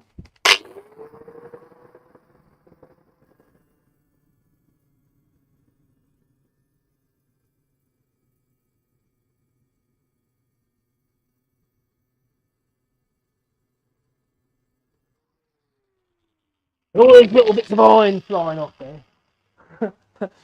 They'll react with the tannins in the oak. So if you do the finished bit of work, or modern, or a new oak, or something like that, and you want a nice clean finish, don't do that.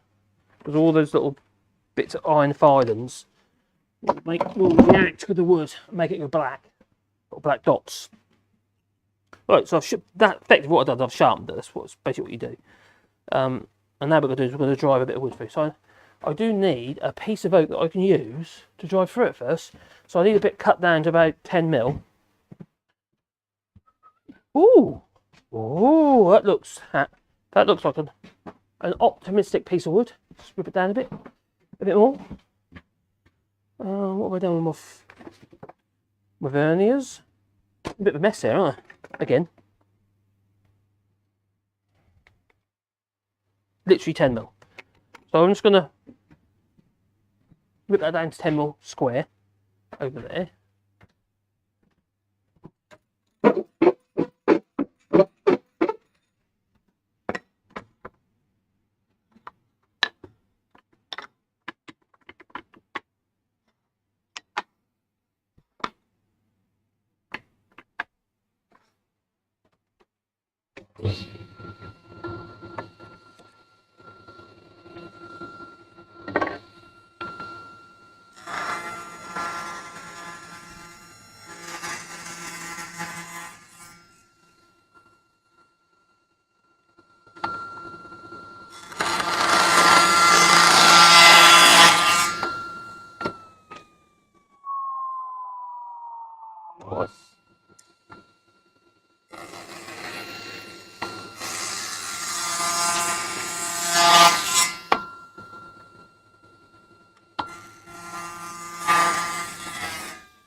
They should be now 10mm square piece of timber. I'll whack it into this vise. I could really bring my big vise in there. One of them, I've got a big old I've got the name of it now. Big old vise that was outside underneath my shelter. I think it might be better having it in here. I think I'm saying that, very handy in the summer. This vise is okay, but it's a little bit on the old light side. A lot of jobs. Had a long while that, to be fair. Now I know there's a random bit of metal on there, but that's just how, you know, just want it come off. I thought, oh, it's plate, that'll do.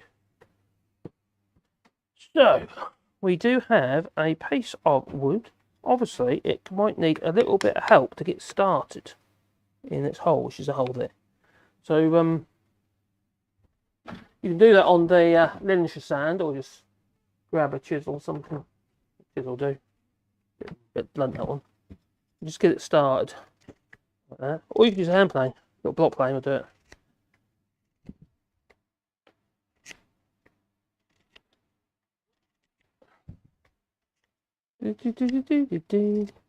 No, obviously this is oak, but if you if you use other timbers, obviously they can beech, like for instance what they use to make most of the dowels out of. The dowels you buy are usually beech, aren't they?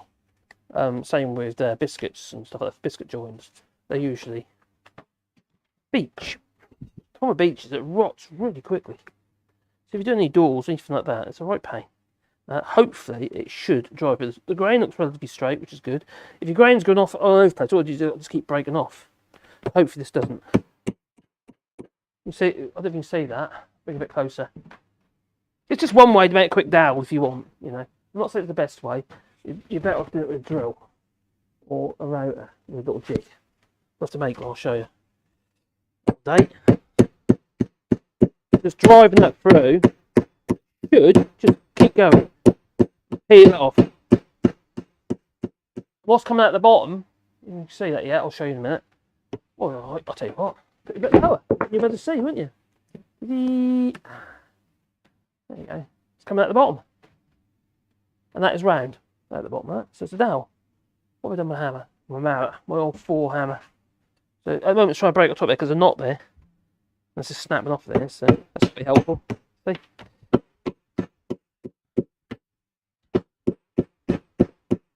Try not to hit your hands. I don't know about you, but it actually quite hurts when you do that. Then you just keep it going if you like until you get to the end, or just leave it there until next time you want a bit.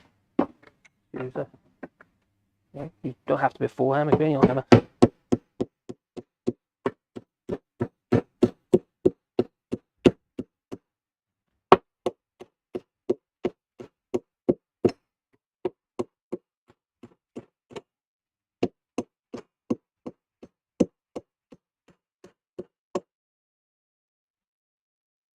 And I'm going to use the ball peen hammer.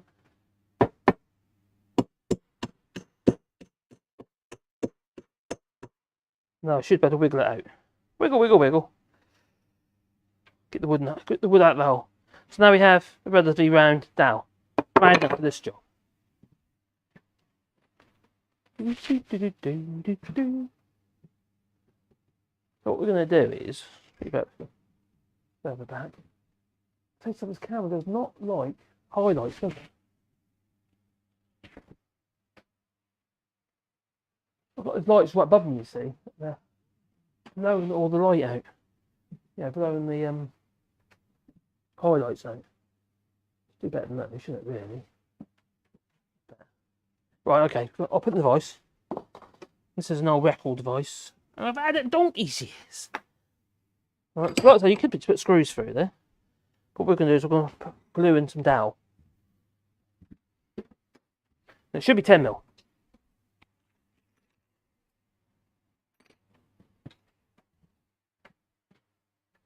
Normally for this job I'd be using a brad point drill bit. I don't know what I've done with them. They're here somewhere. Yeah, just using this iridium. So we'll make sure it does go away through. So that's good. That's good length. So we can use that. La la la la la. Stops in the right place. Good.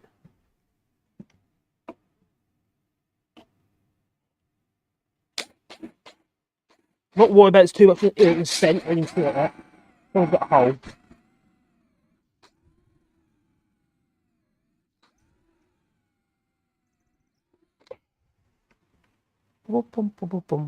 One. I'm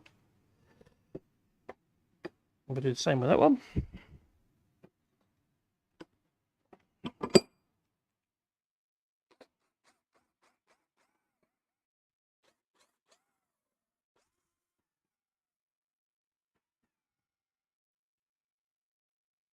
So what we're doing is really inserting a piece of wood, creating grain in the opposite direction.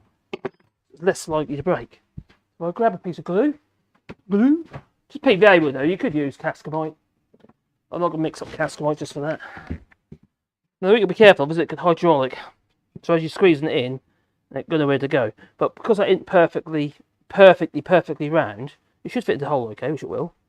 But there'll be gaps, so it should hydraulic and allow the, not hydraulic, but allow the glue to square at the sides. But let's just make sure we've got enough on the sides anyway. You can, if you want, put a little saw cut in it on the side of your dowel. That'll allow the glue to escape, and it shouldn't hydraulic then. Yeah. I know there's too much glue. It's going way too much. So wiggle it in.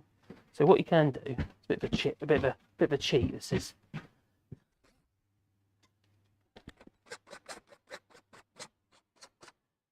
Nick that as I go. No. Oh, use my fingers. Oh dear. Well, bugger. Didn't want to do that, did I?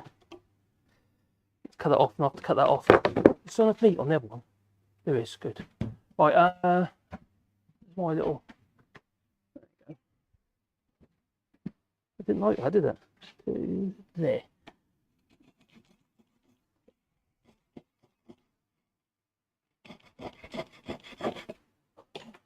We're going to have to use a hammer. If I had a hammer.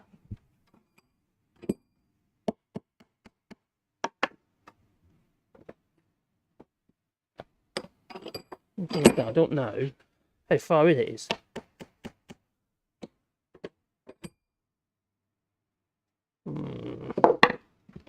Be careful, I don't actually break the blooming handle putting the dowel in.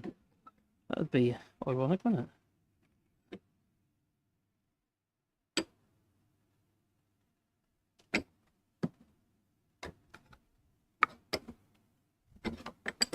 You're not telling me that's all the way in. That can't be. It might be, but I don't think it is. So what I'm going to do, probably started swelling up in the hole already, isn't it?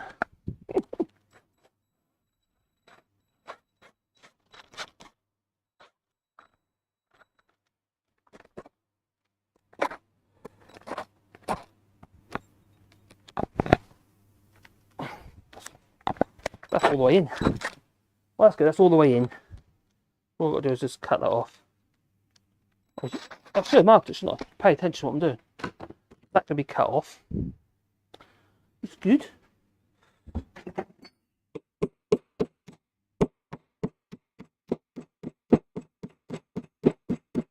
Well, what I'm doing, just making sure. Oh,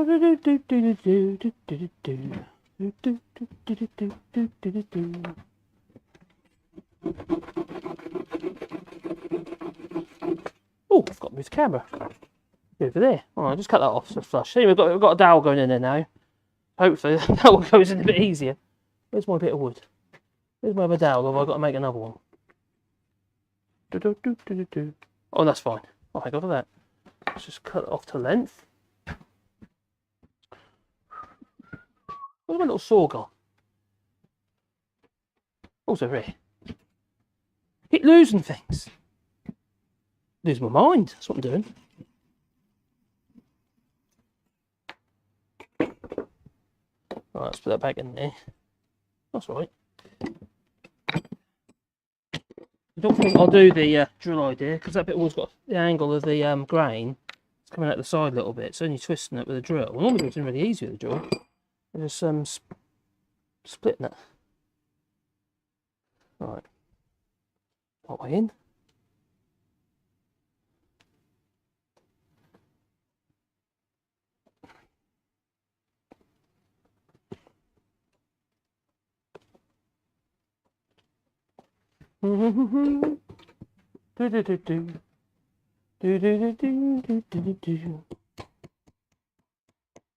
That's what I should have done in the first place.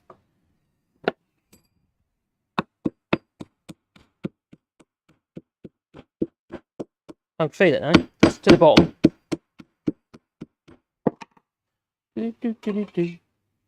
That'll be past here, that'll be about there.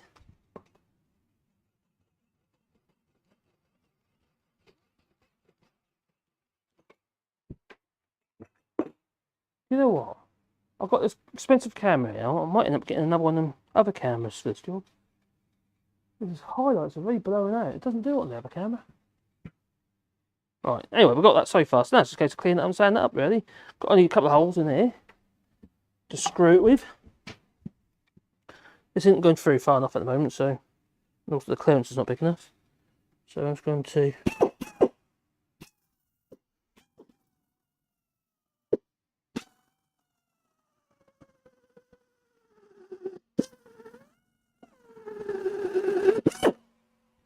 those got plugs in there. That side.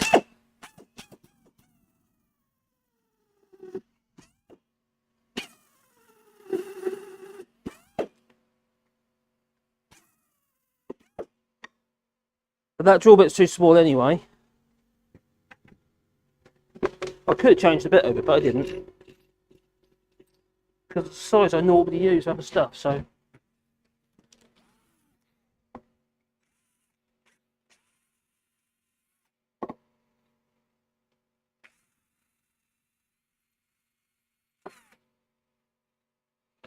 Right. Go back onto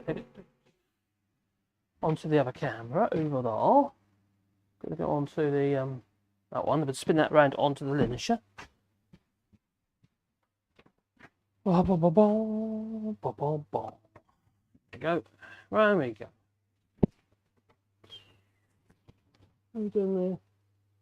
go. Okay, we'll sand it up on there. There'll be some round off to do, as yeah, make it a bit more tactile. If I just do all the areas I can with this linisher first.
I've been done by hand, I think.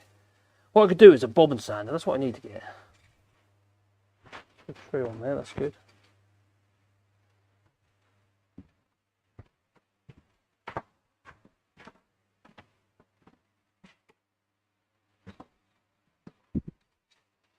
Oh, actually, there we go.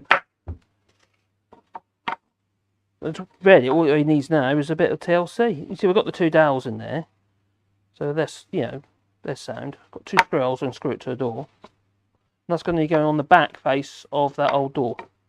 I'll have to dye it or something, just make it a bit darker, I suppose. That'll soon get dark with the patina, soon, with, you know, the light on it, what have you. What little light we have in our house. I was going to do a little video of fitting the door. That's what I was thinking about, but it's so dark and I was struggling actually to get the actual lighting, you know, to be able to see anything.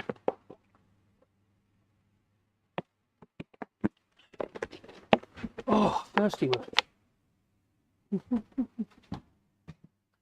Oh, right. Let's sand that up.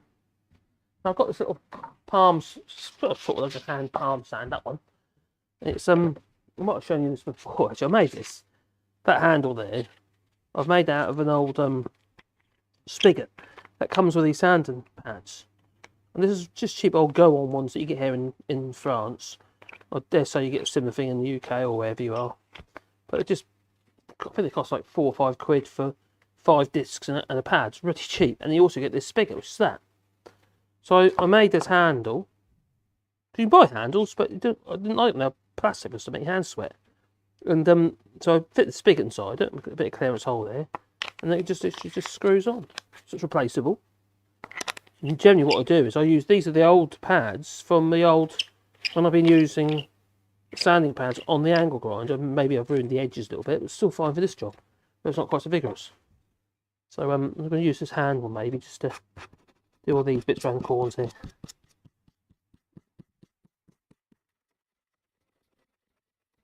Bobbin sand would be really handy. And it's like little tubular sanding pad. They don't just rotate. It's a table type machine. They don't just rotate. They also go up and down. They almost like an oscillating effect. Little bobbin sand. They're very handy. I used to use my spindle moulder for that, but I sold it the other week before Christmas. So, well, in November I sold it actually, because it wasn't in use. I wasn't likely to use it either. So at the point you've got these big old machines and stuff, they just them away. And there's other machines I want to bring in here, like since I want to bring my square chisel, hollow chisel mortar in here, because I will use that, and I do use it. So especially to be used for these videos and stuff. The spindle mould, you know, was great when I was doing windows and stuff like that, but I don't do windows anymore. Not since Brexit sort of kind of damaged the business quite a lot. Quite a lot.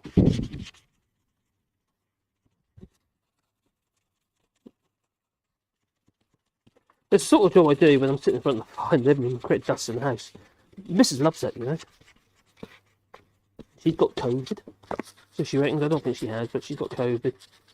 Done the test, and there's a very, very faint second line. I mean, really faint. I got a funny feeling it's just because it's wet or something. You know, I'm not convinced it's actually that she's actually got COVID. I might be wrong. I suppose she can get a PCR test done if you want to. But, you know, she's isolated anyway. She's not going anywhere, nor am I. So kids aren't allowed around. It's sort of a blessing in disguise sometimes. That's the thing about grandchildren. They're great, isn't it? You can give them back.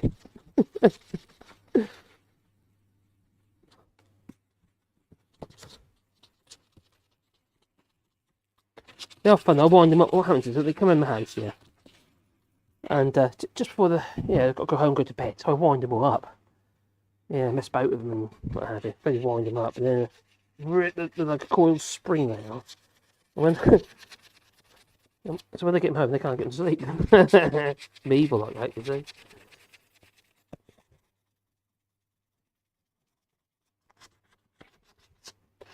But I'm not. This is actually on my house, so I'm not that worried in that sense. You know what I mean? I just want it to be I don't want it to feel rough, though. Obviously, I don't want to give it. I don't want to give it an old Caroline splinters. No. I think this bit would turn out quite nice. But you see all these dark areas there. Obviously, I suppose machines are kind of like burnt the oak because the wood's so hard. So I need to remove that. Dust has made me sneeze. Excusez-moi.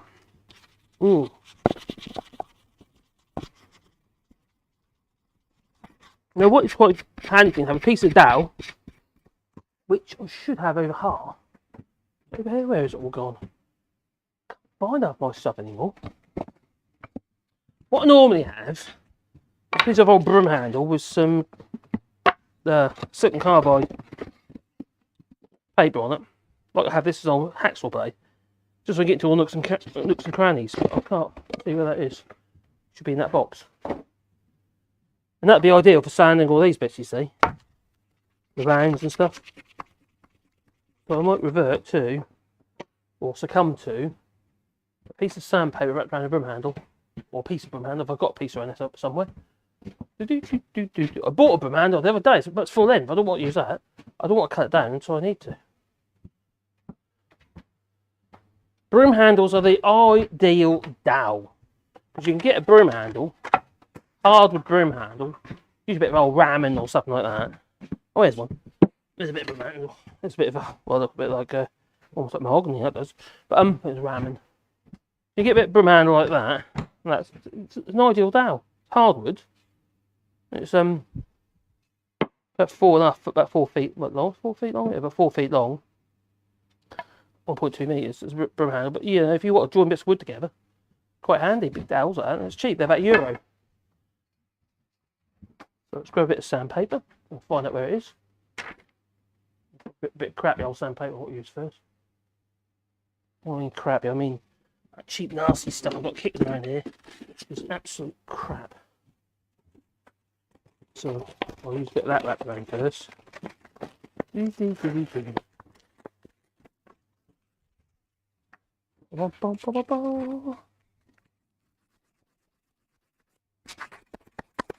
that'll work. So aluminium oxide or silicon carbide paper. The best. I don't know what this stuff is. I think I'm from Action for £1 or something. It's cheap, whatever it was. Some things not worth trying to save money with. One is sandpaper. But is it on the, if I'm using one of these pads in the ink line, because you rip them up so fast, even decent ones. You can actually get carbide pads now, which is like a metal disc with carbide impregnated into the disc for sanding. They are actually quite good. I still even find though the fine ones.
Bugger.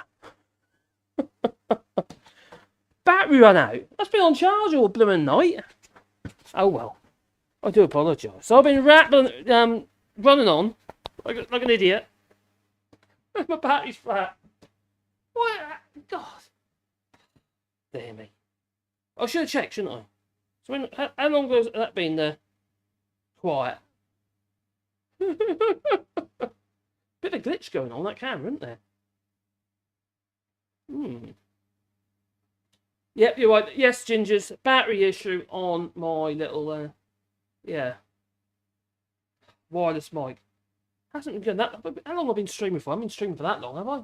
No, 2 hours. It should last longer than that. You just took it off charge. Drop something on his table. Maybe he needs an earpiece as well.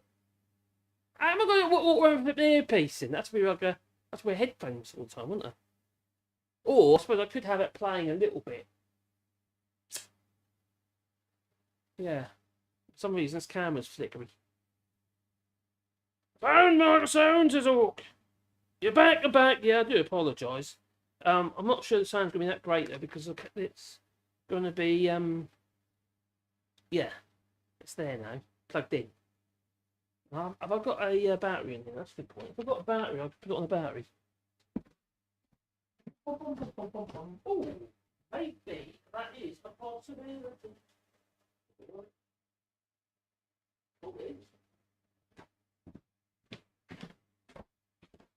This may be an answer. Right. What? So I just want to run that wood for that machine. Well, I've got a battery pack here. I'll plug it into there. Oh, does it sound okay? It isn't like interfering with it or anything stupid, is it? I'll plug it and put it into there like that. In the pocket. Yeah, it's in my pocket. Oh, there we go. Yeah, got the battery in there. I got the wire. I've got my wireless mic. Unplug it. Hopefully it doesn't go off straight away. Oh, that's good. Does it sound okay? Now I'm attached to wires. Oh, what an idiot. I should check that regular, shouldn't I, really? So no, Caroline isn't listening at the moment. No, she's not listening. She's probably doing something like knitting or something stupid. She don't feel very well anyway, does she? She's got COVID, so she reckons. If it ain't COVID, she's got a cold. Either way, she ain't feeling too good. What happens? Look at that. Okay, so hopefully it's like the sound is okay with being plugged in. Sounds okay, I'll thank you very much. Sawdust in the cabling. Actually, you laugh at that, it does actually happen. These USB-Cs, they fill up with sawdust. I put the phone in my pocket. I'm doing what I do, pockets get full of sawdust as well. And like, you put a connector in, you ram in the sawdust down the USB-C. Eventually, it doesn't make contact. So that's sawdust in the cable. That is a possibility. Now, sound is okay. Oh, sorry. Right, so bear that in mind in future. I've been rambling on as well. I don't know how long the sound's been off. I didn't even notice that the light was out. Yeah, and this keeps flickering. But anyway, what we're going to do is I'm going to put you back over here, and I'm going to run that wood through again now, because I made them a little grab handle. So Caroline can easily open and close the door without trapping the fingers. I think that's quite a good idea, really. Yeah. Yeah. Because that door that we built the other day, last week, the week before, whatever it was. Oh God, that's a beast. With the posts are like chemical fixed into place. I've got the chemical fix to show you. Should have a tube around somewhere, probably show you. Bum, bum, bum, bum, bum. Nope.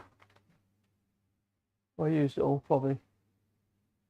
Anyway, chemical fix. It's like think like P38, like car body filler with sand in it.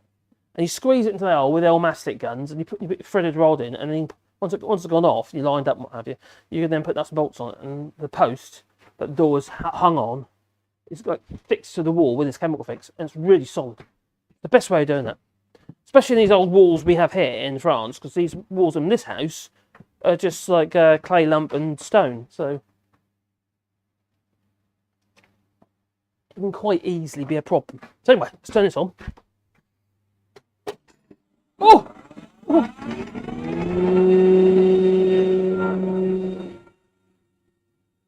Back face.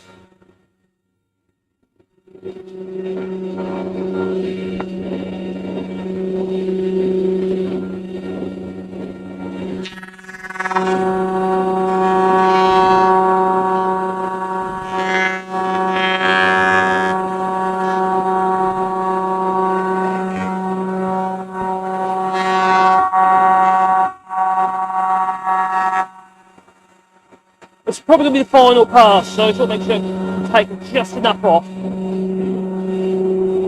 to get the muck off.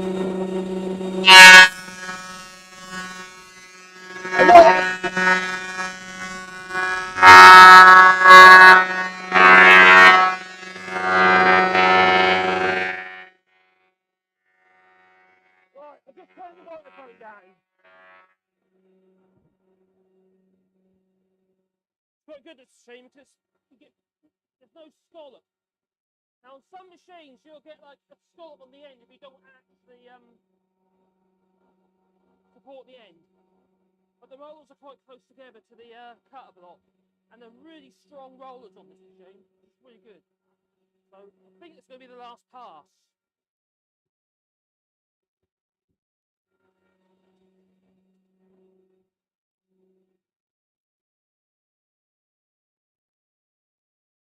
So I'm doing the back of the face, the back which will be the face now.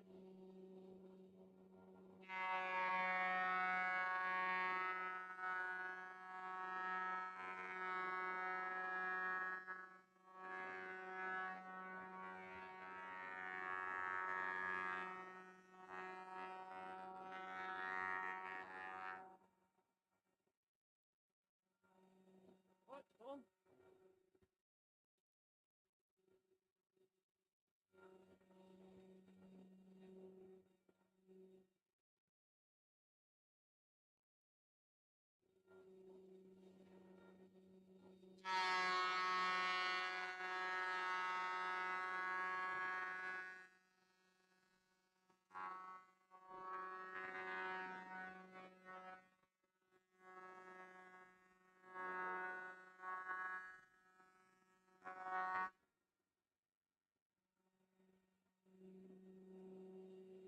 So that'd be like the finish, obviously pretty standard. And I'm going to have to pressure up these edges, so I imagine they're not going to be straight.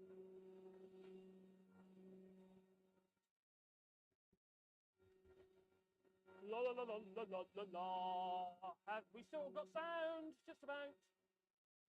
That higher. How's that? That's fit. Right. I'm a bit worried that machine's a bit loud.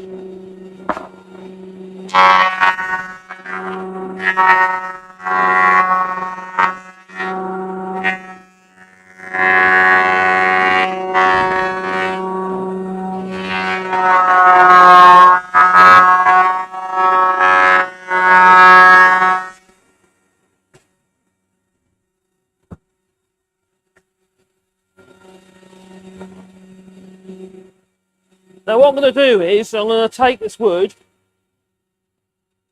once I've done the edges and stuff, I'm going to leave it in the house. With a centre hinge on with it. Well,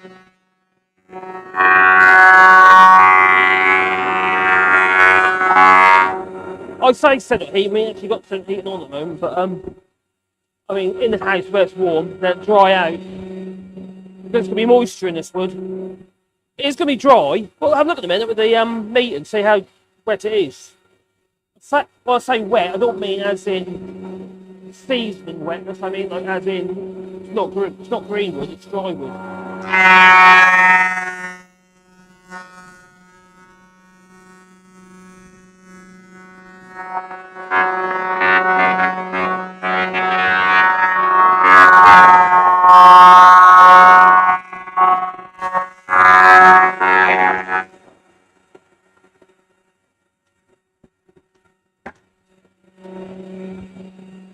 Yeah, it's just been rained on, that's what I mean. It's been rained on, so there's I need to bear that in mind.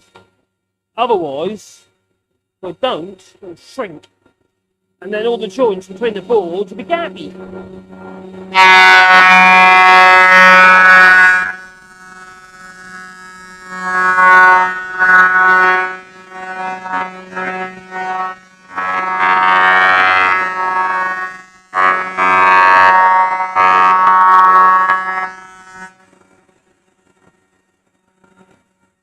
I have to admit that wood does look nice. I know it's old and it's wrinkly.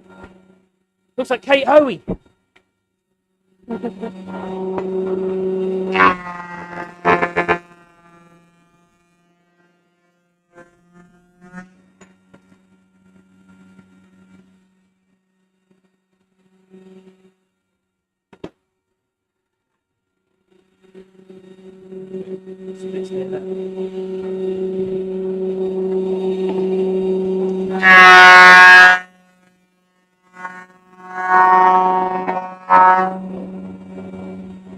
So these short boards will be used on the hatch.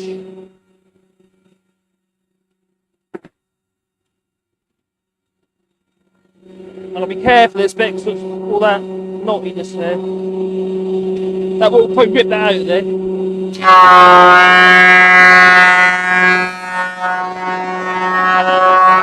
No, it didn't. No, it didn't. Well, never.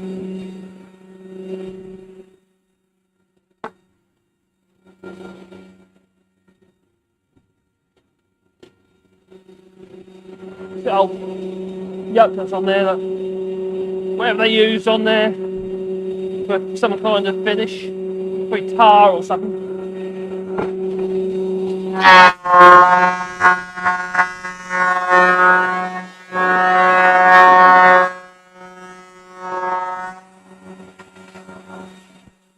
You can see after that one pass through there on this face, you can see where the lows are inside here. There. So obviously that board is like that. I'm not gonna worry, that's fine.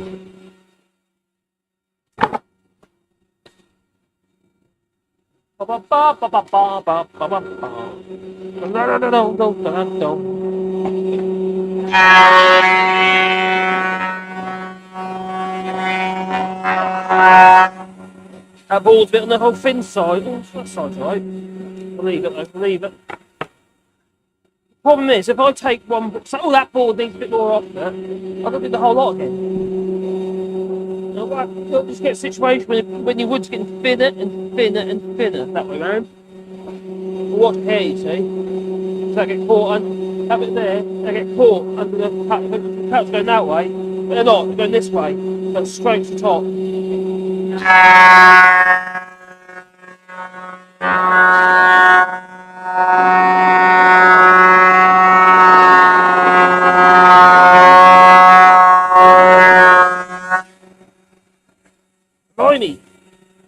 Those big old knots. Now if you look at these old knots, they've got two big old knots there, like a pair of eyes. On there, one there. If you can see that, you see where it's dark, it looks kind of like rough there. Well, that's where the grain, on one side of the knot, is literally going the opposite direction. So that grain is facing that way. So that branch would have come off that direction. This piece of wood is likely that way up on the tree. Yeah, that's upwards. But the other side, where it's the other direction, the grain's going the other way, is through. But it's standard, it's not a problem for me, but...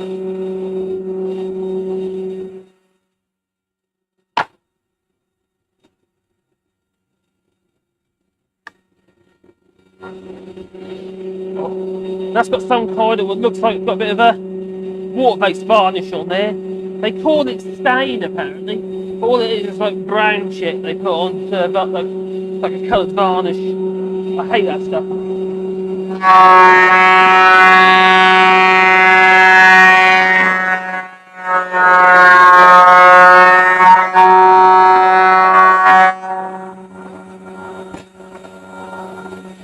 My feeling is that what you should do is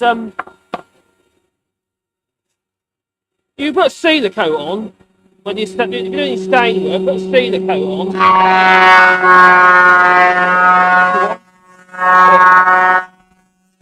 more stabilise the coat, like shellac or something like that, before you start actually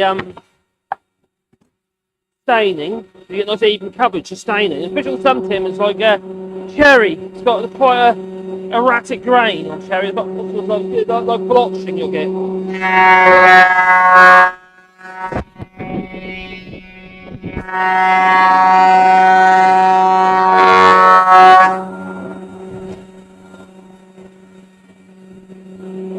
So you have to be careful with like say with cherry. But you can have I done that one already? I remember.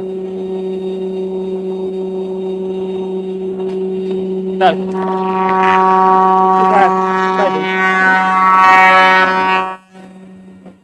So what you do.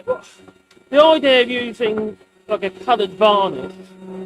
What happens is, I know, I'll go give it another coat of coloured varnish. And eventually it doesn't look like coloured varnish anymore. You can't see the grain in the wool, all you see is like brown syrup on top of your wood. And that's god awful. I hate it.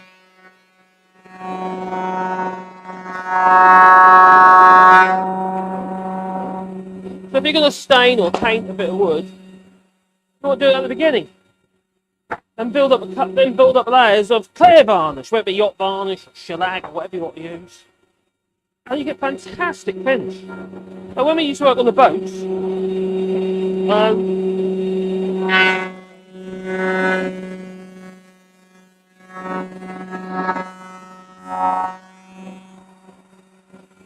we'll build up 7 layers, 7 coats, minimum of 5, but we'd use 7 coats of varnish, yacht varnish. You can't do that one, it's got a nail in that end, so I'll leave that one for the moment. Put that over here. So yacht varnish is quite good for that job, but even something like a diamond coat, you know, like rod seal, quite good as well. But the thing is, you start with thin coats, building up to your, to your thicker coats. Thin coats obviously seals timber, and it lifts any grain's going to be lifted, and then you just, build up your layers, end up like glass oil, and it just flatten it off each other, flatten it a bit more. If you get a bit of orange peel in it, you flatten and just 7 coats. But if you're using yacht varnish this time of year, it would take you about 3 months to finish it, wouldn't it? It takes so long to dry with yacht varnish. That's where a lot of the water-based stuff or epoxies are good. The 2-pack. They're very good for that purpose. So have we got sound? Still got sound. That's good. That's a good sign. Got sound. So let's have a look. Where's my chat? So I don't know if anyone's done that before. If you think about varnishing and you think, just a couple of coats, maybe 3, and you think that's enough. It's not. 7 coats are what you used to do on the boats. And it used to be like glass. Literally beautiful. Especially old tillers. You did laminate tillers where you're using dual timbers. So you see all the laminates. Maybe doing teak or mahogany or something, mahogany and oak or even. So you got the colours showing through. It looks fantastic. Really good. What's happened to my chat? The chat's disappeared. Oh, live chat, there it is. Oh, we're back again. You don't want splinters in your bare feet? No, what do with that? Hello, Duke, buddy. Gasp, it was sheer. Oh, a boof. He drained your battery. He did. Sounds okay. Good. So anyway, I'm going to take the stuff into the missus and see what she's up to, and scatter around all over the floor so she can trip over it all, and that'll make her happy, and go from there. So I do apologise for my battery going out. That was a bit idiotic of me, wasn't it? But you know what I'm like, and yeah, the internet's been playing up a bit as well today, so it's a bit strange. I'm wondering whether to change this camera on here. I don't know if that computer can manage 5 of these. I've got 4 of the smaller cameras on there. Then I got this thing, which is stream camera. It's quite see what happened there? Move it. It keeps having to fit, doesn't it? Yeah, it's supposed to be a good camera. I think it's quite good, but and the highlights weren't that good. But I think the actual other cameras will behave better in here. Like that one over there. Although the colour's a bit off at the moment. That seems to work quite well. That one there seems okay. Obviously got the light in the background there. One over the bench. That is a Logitech one over the bench. It's a 930E. and then this one, which is a better camera. But I can't afford to put them everywhere because they cost too much money, and also my computer won't run that. It'd be too much. Yeah, it's struggling now. I think it's only got an i5 processor and an old i5 processor. So what more? I don't know. So it's not dangerous, is it, when you're doing woodworking?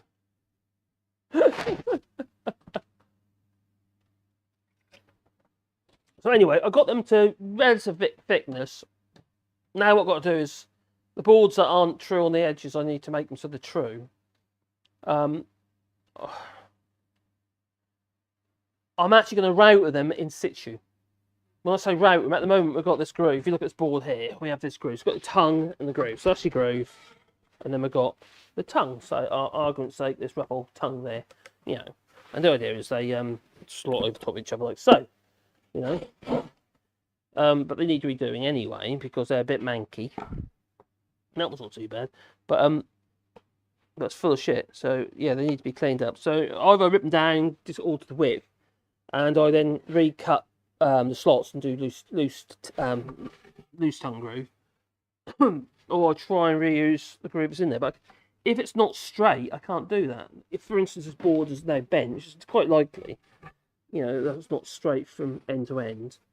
I'm not going to get them up tight. So although this is going to be a hatch, so the hatches obviously be made in the workshop, and the long boards will be put down in the actual shower room itself. Like I say, it's only a tiny little shower room.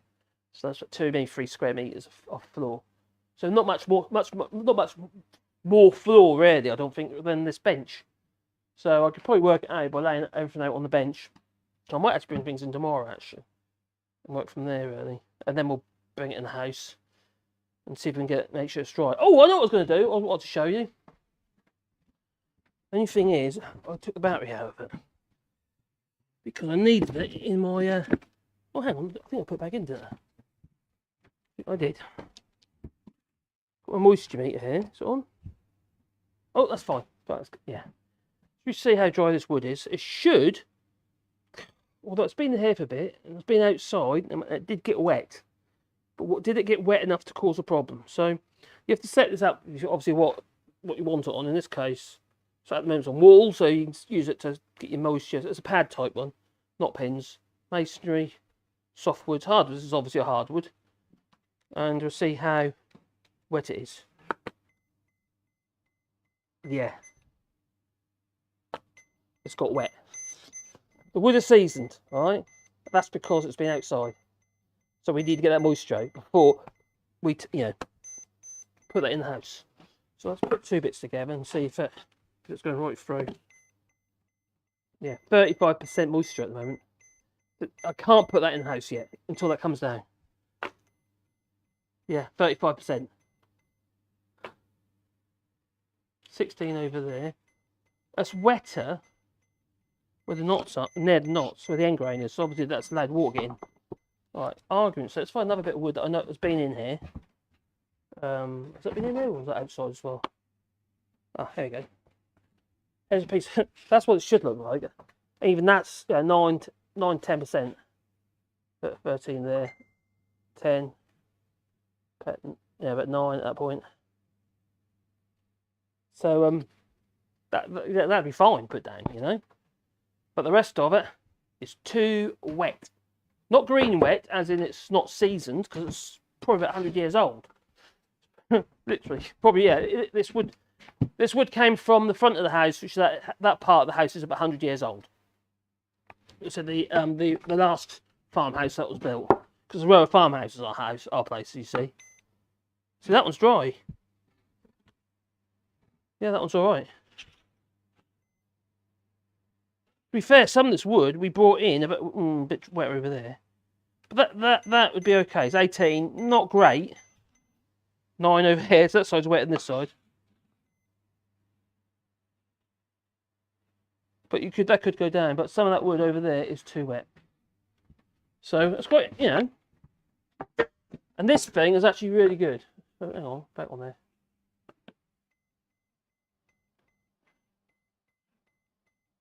Yeah, it's too wet. Oh, hang on.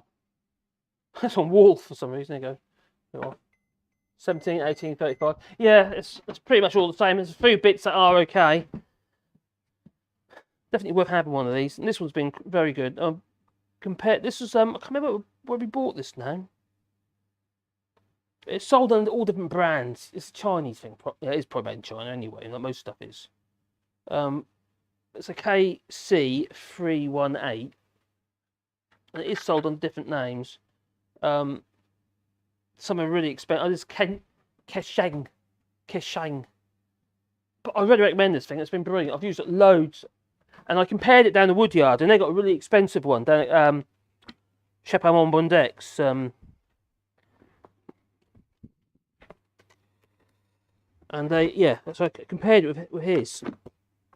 And the pin one he's got, expensive thing, but it's a pin version, which I didn't really want to put those little hot pin pricks in my work, so didn't really want that. You usually put the end grain mind. But that's the other thing. If you're measuring the moisture content in the end grain, and it's been sitting out, even if it's in a barn somewhere and under cover, and it's even the winter, that's still going to be wet. You're going to be picking up moisture from the ends because the ends will just soak everything up. It's like you've got to think about the grain here. Think of like loads of straws. Tiny little straws, capillary action basically, and moisture can get down there, especially if it gets actually wet, it just draws it in. To a few inches, through say I don't know, 70 to 100 mil. That area there can end up being wetter than the rest of the board. So you've got to bear that in mind. So anyway, I'm going to call that it, I think, because the missus is sending me messages. Will you be in soon? Okay. Alright, yeah, I suppose that's a hint, isn't it, eh? I think that is most definitely a hint. I bet go and see the missus. So anyway, so I'm gonna say thank you for watching. Sorry my microphone went out. It's quite new. The other one's still going. The receiver, I'll show you up there. The receiver's still working. Fine. You see there. So that's my Samsung microphone. It's quite clever actually. This thing here, it's got a built-in audio device in it. It's not just a microphone. You can plug an instrument into this microphone, the Samsung G-Track, and I've got a modern version of that in my studio. That's what I use when I do my live streams. But you can plug the instruments into it. And I thought, hang on, how do I deal with this radio mic on the computer? Because if I plug the radio mic directly into the computer, the sound card in the computer with all the electronics going on just creates a horrible noise, like a buzz going on. You can't get rid of it. So you're better off with an external sound device, like a sound card. In this case, the sound card is actually in the microphone. I tried and it works. So I'll stick with that. So anyway, I rigged it up there like that. So I made a little holder for the microphone in there. I'm not using the microphone, it's purely an input device for this receiver here, which does the radio mic, which the battery keeps running out. It's happened before that, hasn't it? That's a bit strange because I have it set up here. This is my little double charger thing. It charges them both. They've both been charging at the same time, and the lights were out on both of them, which means they were charged. So it's a bit yeah, I was a bit annoyed. I don't know if you noticed something though. Did the lights go out? No, they didn't, because I did something. I've swiveled around the sensor. It's on a swivel now. I made a pivot for it, so I can put it where I need it to be. Most of the time it'll be here, so it seems to work instead of actually putting the manual switch in. Anyway, I'm going to call that it because the missus is calling. Are you coming in soon? You're probably whining at me. They're whining at me. Am I in trouble? The camera's wobbling. Maybe I'm in trouble. Anyway, thank you for watching, and I might go live tomorrow as well. I don't know. We'll see. It depends, really. And I think I need to think of a project to do. Something I need to do in the house. And do it in here. For the house. Yeah. It's really annoying. I've got all these flipping things coming in my feed now about keto. Diets. So good night, everybody. Ta-ta. Yeah, she's. I think she's on the mend.